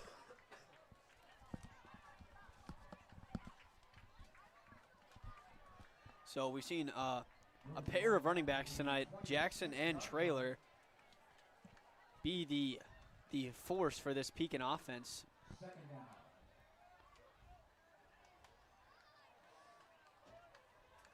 Feels like both teams, both their running backs have been the force in this game. And a handoff to Traylor, and this one will not be as successful. He has stood up right away. And you're right, Nick, the similarity of both teams who both have like a dual pair of running backs who can do the job for both of them. Yeah, absolutely. And it feels like they have definitely seen their fair share of work here tonight with how much both teams have ran the football. Yeah. Yeah, and that's a style that can work in any environment that you see here in high school football. The run will always be something that you can go to no matter the conditions or the field. So something you want to see if going into later the season if you can get that run game going early. Absolutely. And a 3rd and 3 here for Pekin, and handoff to Jackson. Jackson speeds up to just short of the first down. Ty Jackson up the middle once again, and I believe he's going to be short. I think it's going to be another short 4th and 1. Then this is a big play here, folks. You give this ball back to Dunlap here. They could effectively not end the game, but run a lot of time off the clock here if you're Pekin, and they decide to go for it. 4th and 1. And the snap. A pitch to Jackson to the outside, and Jackson's got enough for the first down and more. And a nice run to about the 21-yard line. And Ty Jackson points for the first down. Absolutely, and I was quite interested to see if they would keep the quarterback out there. As we saw on the last 4th down, they had the wildcat where Jackson just caught the ball and ran. But I was interested to see that the quarterback stayed out there for that one. And a lot of those plays early in that drive have been up the middle. That time they get Jackson using his speed to the outside, and he gets enough for that first down. Absolutely, and it's nice having a running back who could bounce it out to the outside sometimes. And Benassi will take the snap here, 1st and 10 for Pekin, and Jackson will run right up the middle for about 5 yards there. So Jackson keeping this momentum moving for the Dragons offensively. I like that little fake that he gave. It looked like he was about to maybe turn out for a little bit of a wheel route sort of pass, but he came right back in and took it for a nice gain of like 5 right there. They say 3. But it looks like from ours 5, but 2nd and 7 coming up here for Pekin. And a nice fake snap there from Benassi. And he drops back. He'll throw to the end zone. Touch. Oh, dropped. That was dropped. The ball hit the turf there. And that was Corman, excuse me. That looked like a catch for a second. The fans in front of us started cheering, but the ball pops out and hits the dirt. That was a great throw. Put it right on the money there. That would have been a great catch, too, a nice diving catch there in the end zone. However, sadly hit the turf before and then popped out of his hands before he could and make you the could grab. probably say that was going to be a run play, but then on that fake snap when the linebacker jumped, I believe there was an audible call from the coach to make that a passing play as he saw the blitz coming. And that's how he knew the throw was going to be open, just not brought in by the receiver. So the execution was there, just not at the finish. And here comes Benassi. He'll step back again. There is the same receiver, and that will bring it in. That is Corman. And he'll bring it in. First down here for Pekin. 21-14 is your score. And they'll go back. That's a trust from a coach to go back to the receiver who just dropped it. Absolutely, and that was a key sort of play there because I'm pretty sure that was 2nd down, so it would have made their 3rd down a lot longer. But huge trust out of the coach to go back to him, and a nice snag along the sidelines. That's right. And 1st and 11 here, Jackson will take it, and he'll get about 2 yards there on that run. So this is about as close as you can get having a first down. This is 1st and 11 on the 12-yard line. So. Or excuse me, the 11-yard line. So they can still technically get a first down here. And Jackson's limping off the field after that run. Not something you want to see if you're Coach Nutter, as your main running back is kind of hobbling off the field. Looks like he's walking on his own, though. Maybe he'll walk that one off. Luckily, you have Traylor, who will bring it all the way, power his way up for about 4 yards. And it always stings when you get down to like the red zone and your next first down is at the 1-yard line. So it's realistically either end zone or bust sort of situation there. It's the closest you can be to the red zone without actually being in it. With 5:50 to go here in this game, 21-14 is your score as the Eagles lead the Dragons here in Pekin. might have some drama coming down the stretch here, especially if Pekin scores this one, as they are knocking at the door. Snap taken by Manassi. He'll take it himself. Ducks and runs. Got to break a tackle, and he does. All the way to the end zone. Touchdown, Pekin. And that brings the score to 21-20. It was a very athletic play, sort of dive for the pylon there at the end of that. Looked like he got like 3 yards of airness out of that dive. Yeah, and then he had to break a tackle to get to the outside there, and he does. Great play there by Borgen Benassi, who passing game hasn't really been there for the Dragons all night, but Benassi has shown his dual threat ability on the runs. Yeah, we saw that earlier today in the game when he faked the handoff and took it to the house for it looked like a 34-yard gain right there. Yep, and the field goal is up and good, and we are all square at 21. And some late game drama, as we'll see a replay coming up here of this touchdown. So it was a designed run here for Benassi, and a nice stiff arm to the helmet of the Dunlap, the defender, and then the dive for the touchdown. And I like the celebration afterwards, looking at the crowd. That's pretty awesome to do in front of your home fans to tie it up in a rivalry game. I don't think there's any better feeling for a high school quarterback. Always gets the home crowd pumped up when you see your quarterback who That's right. just scored a touchdown look at you for some more excitement. Yeah, and if you're this Pekin defense, how are you not motivated seeing your quarterback go and do that? Try and win this football game as the pressure now falls on the Dunlap to respond once again to a score for Pekin. And after a numerous amount of punts in that first half, I believe we've seen a score on almost every possession, maybe except one in this second half. Absolutely, and I think if you're the offensive coordinator, you're pumped up. Your offense is out there playing good football. But if you're a defensive coordinator, maybe you're a little bit worried, especially if you're Pekin. You haven't been able to really stop Dunlap, and Dunlap could ultimately run this timeout and win this game.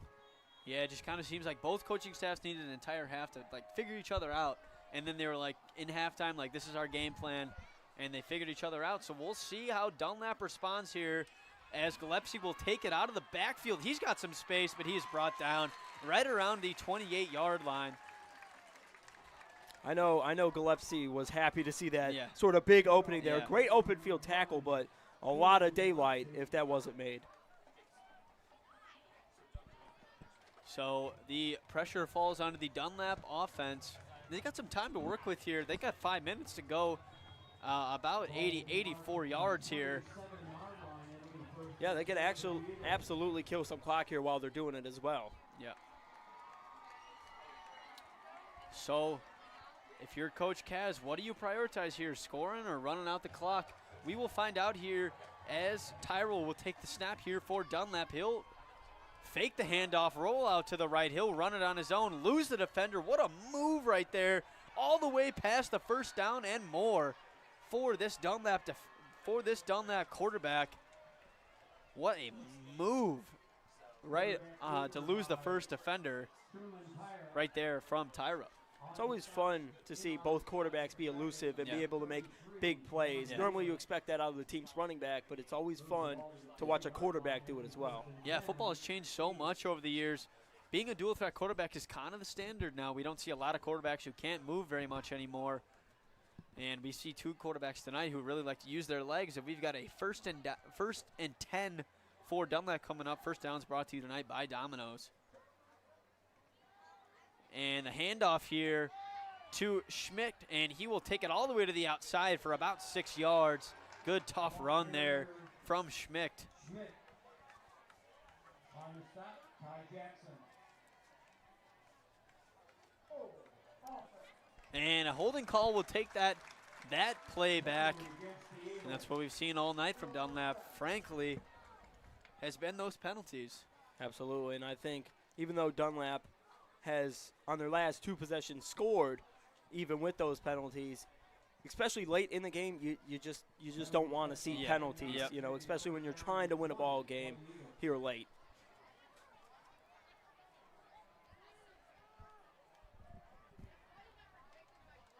And a 1st and 20 coming up for this Dunlap offense. So after a nice gain from the running back, they take it back 10 yards. And this is what you want to see if you're Coach Nutter. If you want to see this, you want to see this if you're a defensive coordinator for Pekin. And the handoff is stopped short almost instantly. Owen, felt like Ty Jackson sort of sniffed that play out. He came charging up as soon as the play was snapped. And a loss on that play. Absolutely, and glad to see that he was able to shake off that little limp that he had at the last offensive drive. Yeah, no limp on that play. He blew that one up. 2nd and over 20 coming up here. With just under 4 minutes to go. So now what you want to see if you're Coach Kaz in this Dunlap offense, working against themselves kind of here.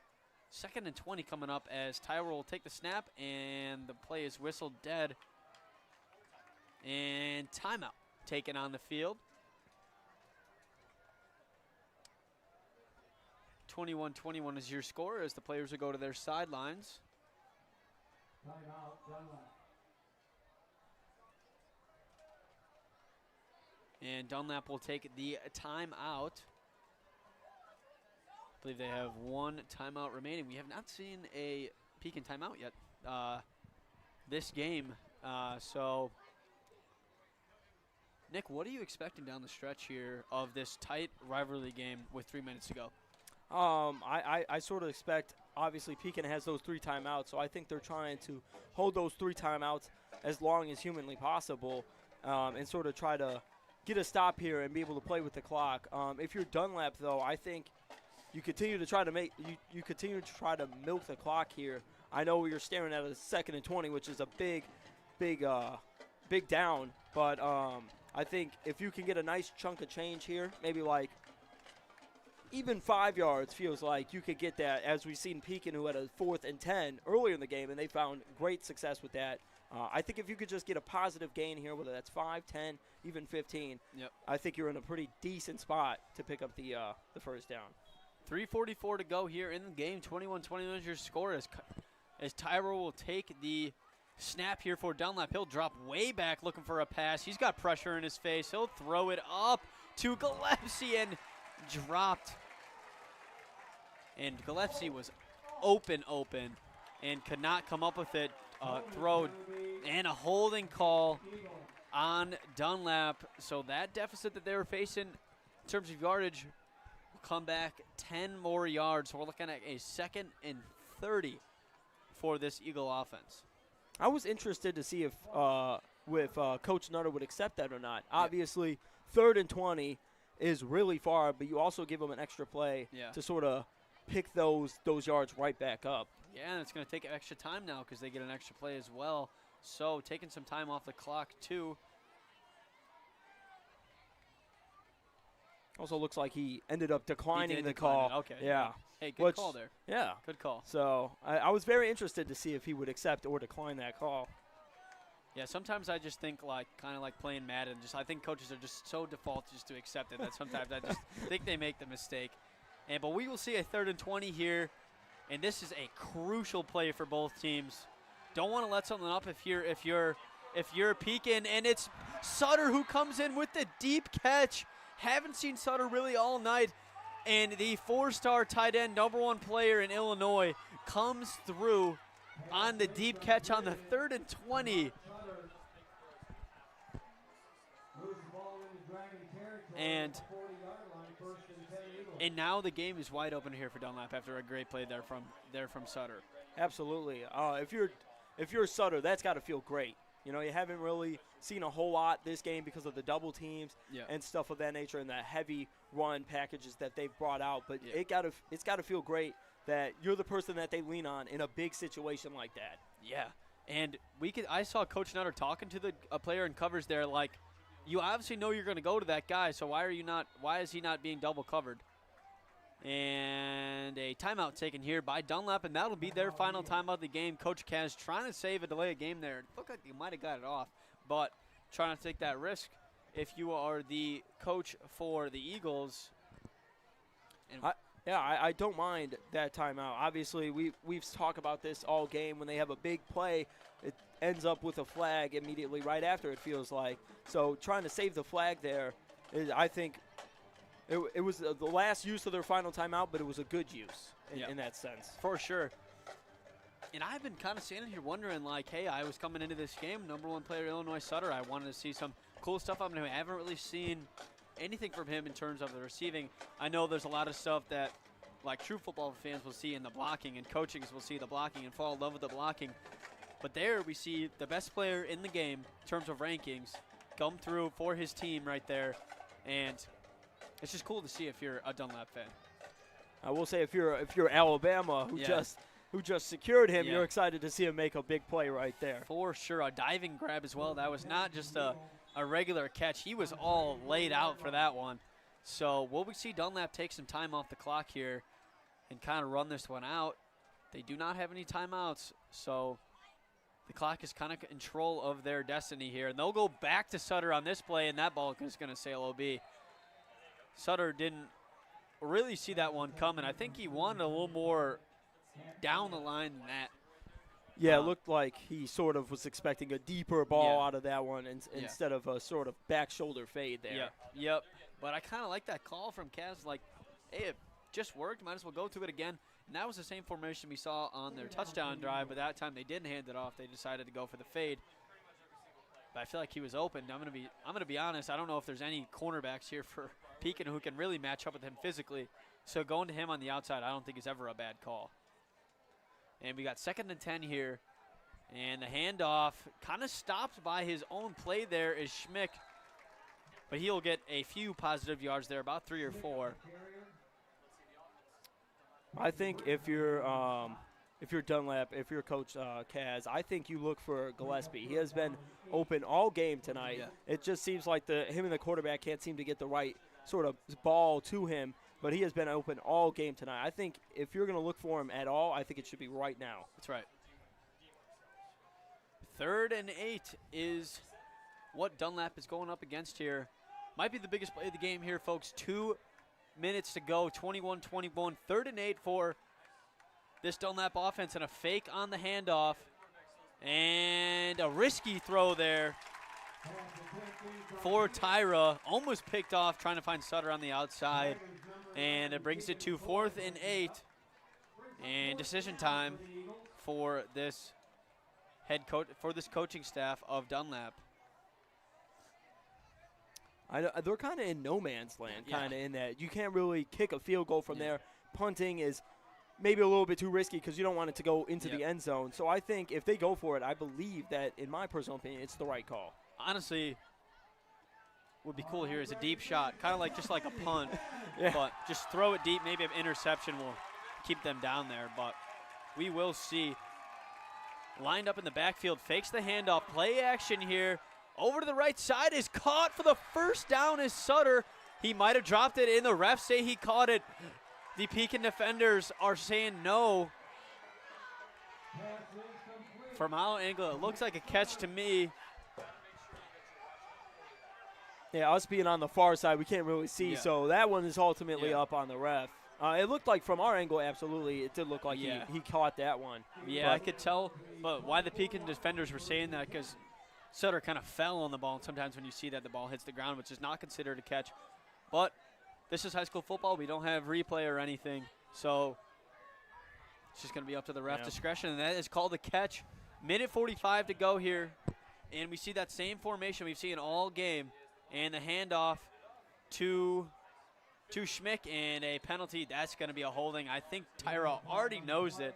Hands on the head right after that flag threw out of the hand. Will we see a holding here? Yep. So it's almost like clockwork for this Dunlap team to have a big play and then the penalty. We've seen it all night.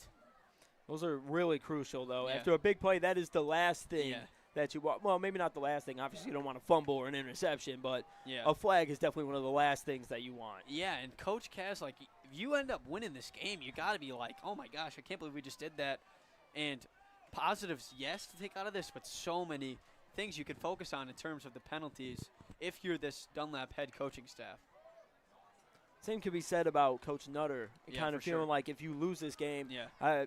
you're sort of questioning how Yeah. many penalties Yeah, that's Dunlap has had. As Tyra drops back, he'll throw it deep to Sutter for the and he had it for a moment, a big hit there, Yeah. laid by Ty Jackson and knocked that ball loose. That what was a play. That was a great play, coming over, recognizing who he was going to throw to, Yeah. and making a big hit on a big guy. Yeah. Yeah. And a nice defensive play there by the Pekin star running back, who is 5'8", 183, while Sutter stands at, let's see, Max Sutter stands at 6'6", 235. So a 50-pound difference there, as Jackson does a great job playing safety and knocking that ball out. You wouldn't think there was a 50-pound difference there Yeah. with the way he hit him. Yeah, and drops back is Kyra on a screen pass, and the throw is low and incomplete to Dietz.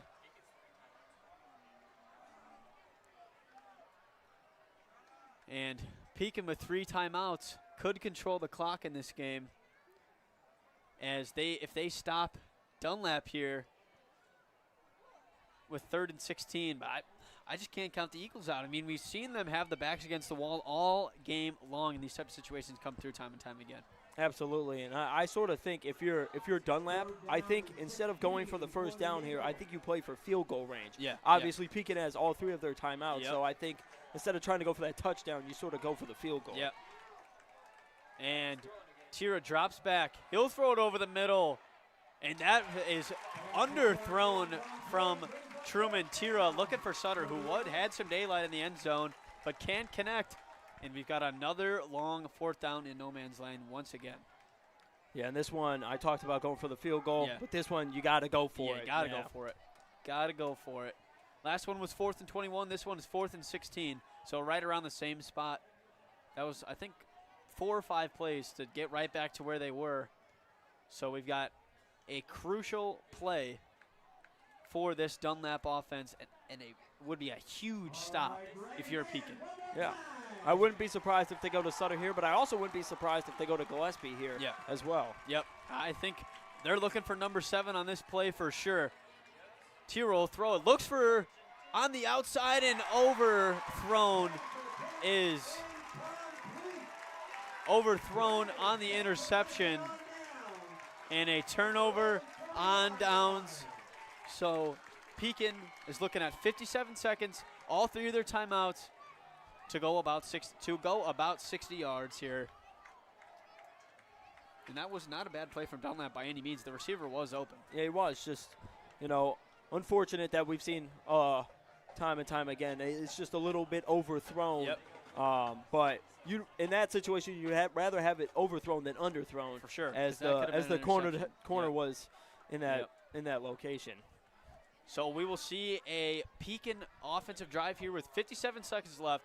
As here is Benucci will pull it down, and this is going to be definitely a timeout here. And hurry up here for the Dragons, and not a timeout called here. So a lot of time taken off the clock on that hurry up, and a throw to the outside. Here comes Jackson. He'll go up and out of bounds to stop the clock. Ooh, and he'll run right into the bench. Look like his knee went right into the bench, but he got up. Wow, that looks dangerous. I don't know if you could see it on the broadcast, but his right knee went right into the bench. So 29 seconds to work with. Still 3 timeouts for this Pekin coaching staff to play around with. Kind of a late hit there from that Dunlap defender. Yeah, and if you're a Pekin fan or a fan in general, you're happy to see that he was able to get up there. And a handoff here to Jackson. Jackson going to break to the outside. He's running, he's moving, and he will stay in bounds and go down. Got to be a timeout here. Got to be a timeout here for Pekin. And right into field goal range. What a run from Jackson, who's been doing it all night for Pekin. And a flag. What will it be here?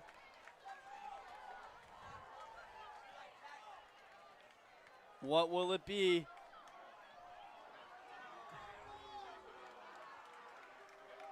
So a timeout on the field. Flag down. If this is against Pekin, that could be crucial. No flag. It was an accidental throw from the refs. And timeout Dragons for Pekin. I don't know their kicker. I've never seen him play. I don't know if this is field goal range for him, but definitely closer than them where they were. And they just took their first time out of the game. Absolutely. And quick shout out to number 11 there for that absolutely wonderful block to give Jackson a lot more space to work with. Yeah, so after Jackson makes that crucial play to the outside on the play before on the reception, almost gets hurt running into the bench, gets back up in a heroic run after been doing it all night. And what a great play there from the senior running back. You know, that was really explosive that they went like right back to him, Yeah. considering that it looked like that definitely could have been an injury type play right there. Yeah, I don't know if we've seen a better example of his elusiveness to get out of the way of the Gatorade coolers and get out of the way of the bench. Yeah. And then right there, you see, right back to it. Looked like he never missed a beat out there.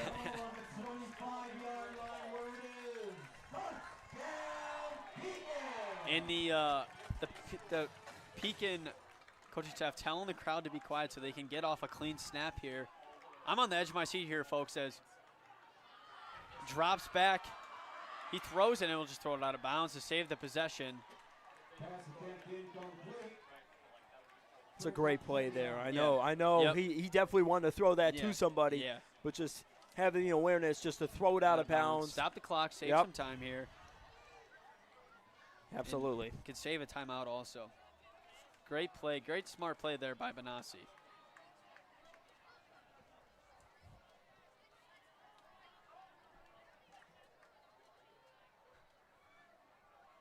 And Pekin taking some time here to call this. Got 16 seconds left on the play clock.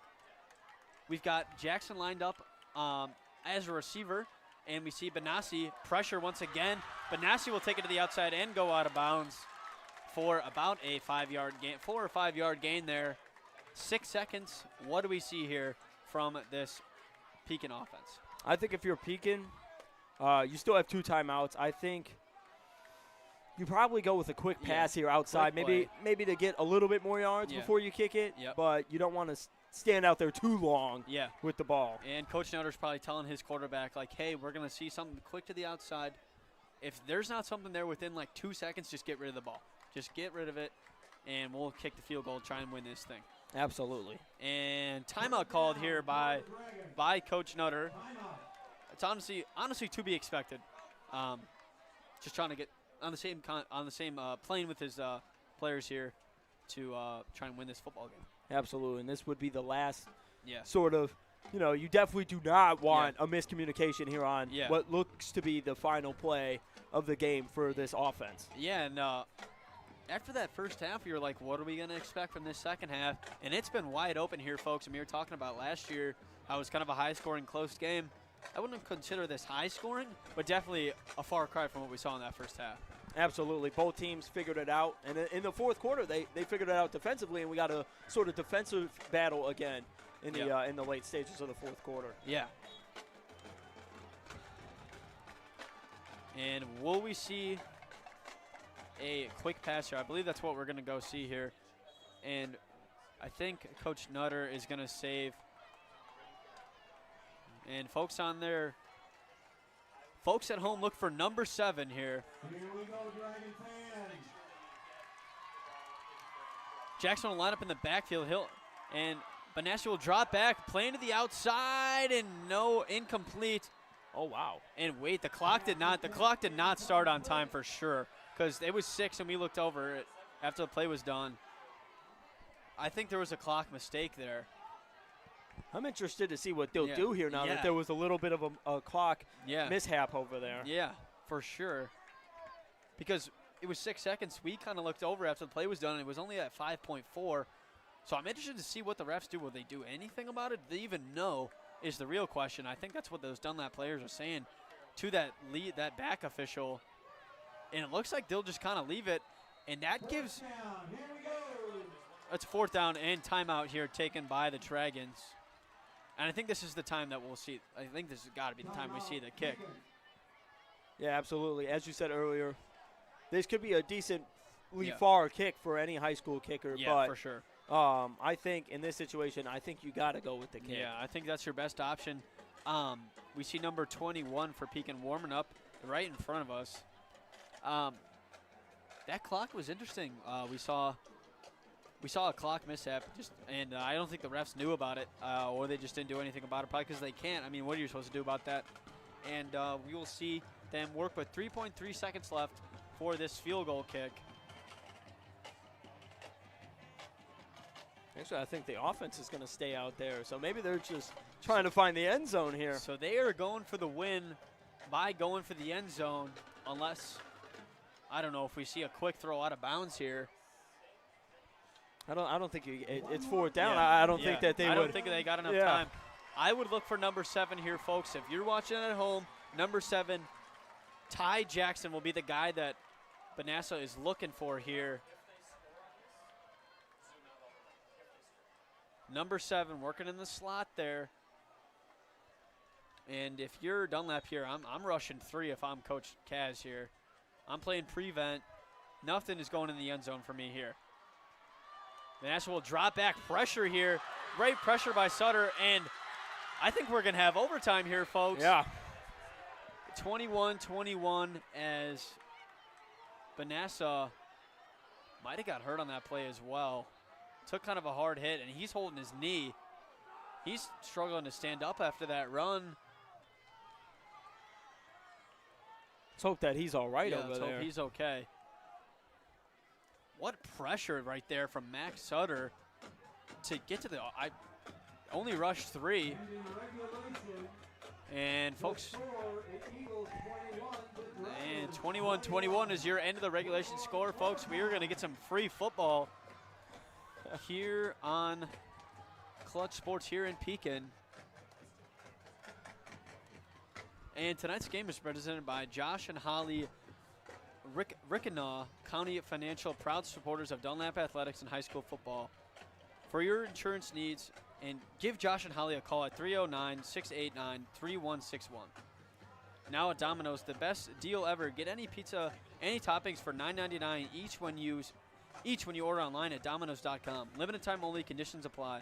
Locations all across Central Illinois, including Pekin and North Peoria. Zach Butler State Farm in Pekin wants to remind you that September is Life Insurance Awareness Month. To learn more about the importance of life insurance, contact Zach at 309-347-3115 or visit him online at sfbutler.com. And tonight's game is brought to you by American Outdoor Services. For all your lawn care needs and commercial snow removal needs, please contact American Outdoor Services at 309-840-5627. Back-to-back WEEK 25 Viewers Choice Awards winners in 2024 and 2025. And every kickoff during tonight's game is brought to you by licensed Globe Insurance agent Gianna Williams. For your health insurance needs, call Gianna today at 309-357-8598 or email her at giannamarie309@gmail.com. And so we are going to have some overtime here, folks. This rivalry is historic. Both of these teams are very familiar with each other. Both of these coaches started in the same year and have coached each other every year since. And we have an overtime game for tonight. Absolutely. You got to always love, especially during a rivalry game, some overtime. Yeah, for sure. Yeah, if you're a fan, no matter what side you are, this is awesome. Might stress you out a little bit, but if you're a neutral fan, you're like, awesome, this is some free football, and we get to see some overtime. Overtime's what you live for, it feels That's right. like, as coaches. That's right. Yeah. So still waiting for the refs to blow to start this overtime period.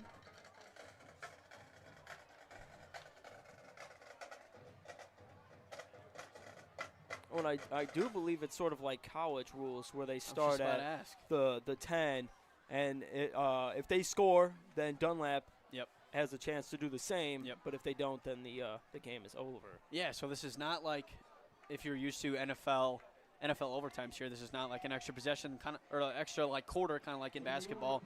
This is going to come down to kind of like sudden death. Yep, So we it's- will see the both offenses line up at the 10, just like you said, Nick. And out wide, and a pitch to Jackson. What a play drawn up there by the Pekin offensive staff to get Jackson wide open on the edge. And touchdown Dragons. As we see Coach Nutter kind of hyping up the crowd there after that play. That's pretty awesome for Pekin. What a play drawn up there to score that touchdown. Always got to love those hook and ladders. Yeah. They're always fun to watch. Yeah, that is pretty awesome. Especially if you're a coach and you see it actually works, it's always Yeah. a great feeling. Yeah, and after a relatively conservative type of like offensive play call from both teams, we see a hook and ladder play call, and the kick is up and no good. Ooh, right off the top of the goalpost, and that could be big, folks. So now Dunlap has to score and kick the field goal. And So they that will kind win of this leaves it game, wide yeah. open. Yeah. Yeah. Dragons with 6 on the scoreboard. I still can't get over Coach Nutter hyping up the crowd there. That was pretty awesome. that was fun to watch. Yeah, after that hook and ladder, and unfortunate on the PAT, but 27-21 is your score, so it comes down to the Pekin defense here. Kind of looked like he's been like really stressing all game, sort of like Yeah. locked in, and now you get to see some of the excitement out of him. Yeah, that's good stuff right there. Jackson coming off the edge on the pitch. Not expecting that.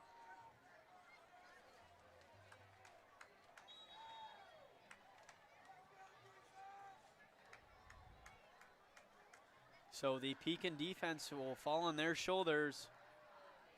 And they could go either way. I feel like this is Sutter territory for sure, but also that run game has been pretty unstoppable from this distance all game. Absolutely.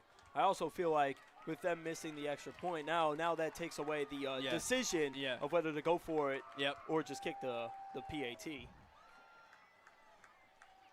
And honestly, if I'm Coach Cavs, I could honestly see him running just 4 run plays here right up the gut. And there's our first one over to the right side. This one is Dietz, and he will get almost enough, and that was probably about 9 yards. I mean, like, might as well just give it to him again. If he can get 9, he can get 1. Yeah, absolutely. It felt like he was stopped. It felt like 2 yards into the run, but the O-line and him sort of powered their way to a nice 9-yard game there. Yeah.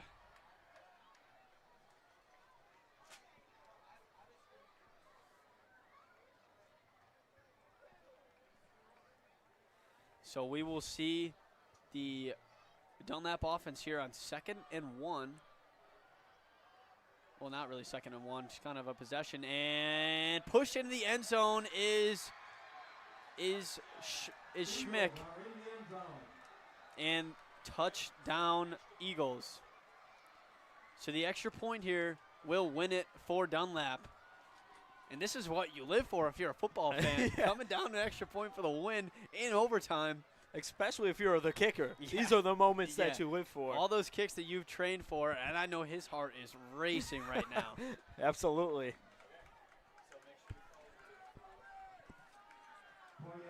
This is where you just got to be calm, cool, and collected.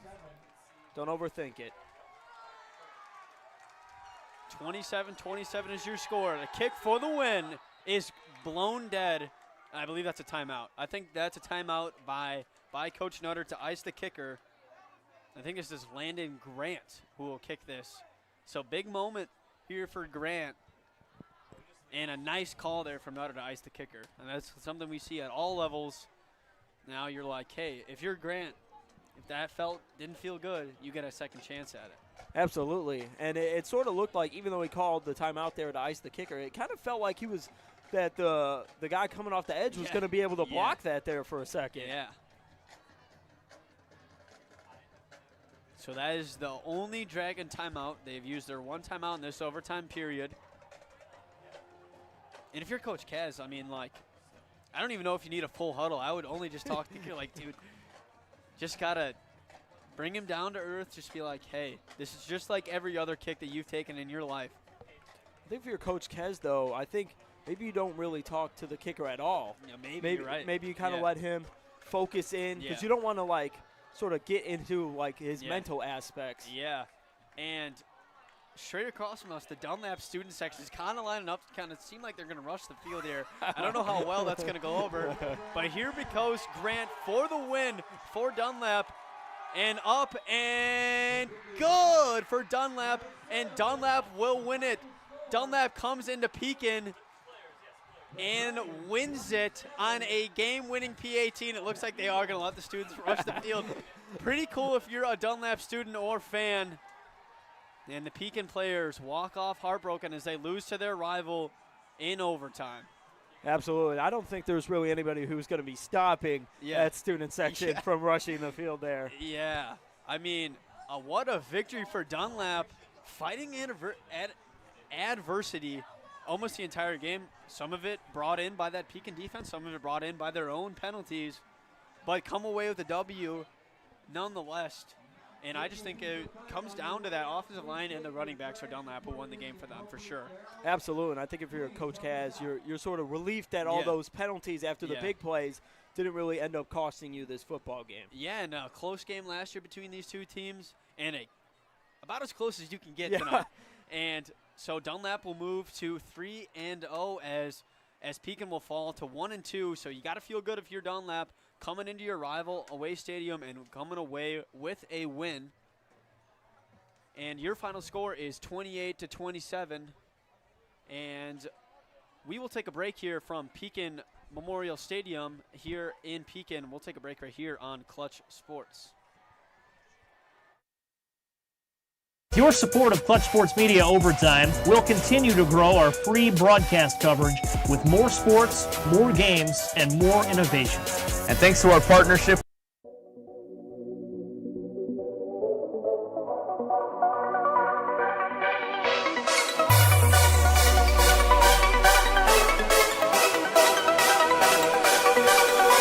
Central Illinois, we're going to overtime.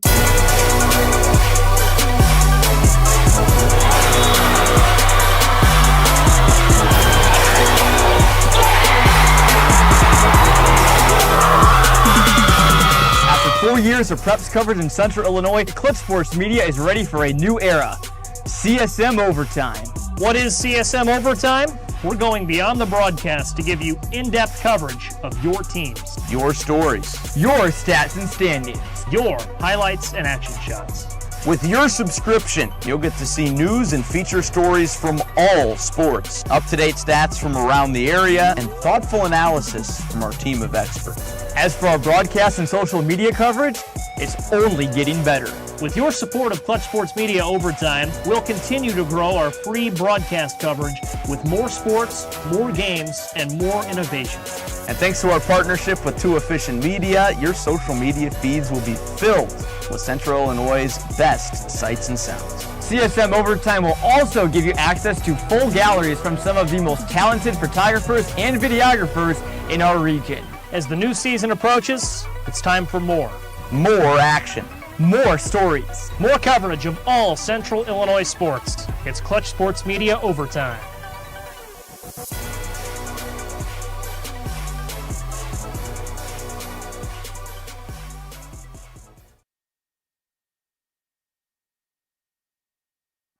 And welcome back to Clutch Sports here at Pekin Memorial Stadium here in Pekin, Illinois. Your final score here after overtime, 28-27.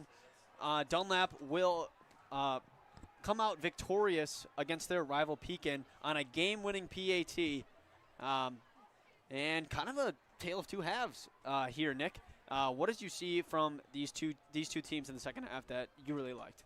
I liked how both teams were persistent in the run game. It felt like, even though in the first half it looked like it was absolutely shut down, both teams were like, we're going to stick with it here.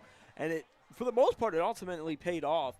But I like how they also found the passing game a lot more in that second half, and it was able to make up more room for the running plays to find that success. So I really like that. Yeah, and then to give some attention to the winners, what did Dunlap do to separate themselves from Pekin in the end, outside of just being able to make that extra point? I think what separated them is that I feel Dunlap was able to take more big shots downfield and work their receivers as well as their big-time players into the game a lot more than Pekin did, which no shot to Pekin. I mean, they found a way to make this a great game. Yeah. No matter what fan you are, this was a great game. But I think Dunlap just found the passing game a lot more than Pekin did.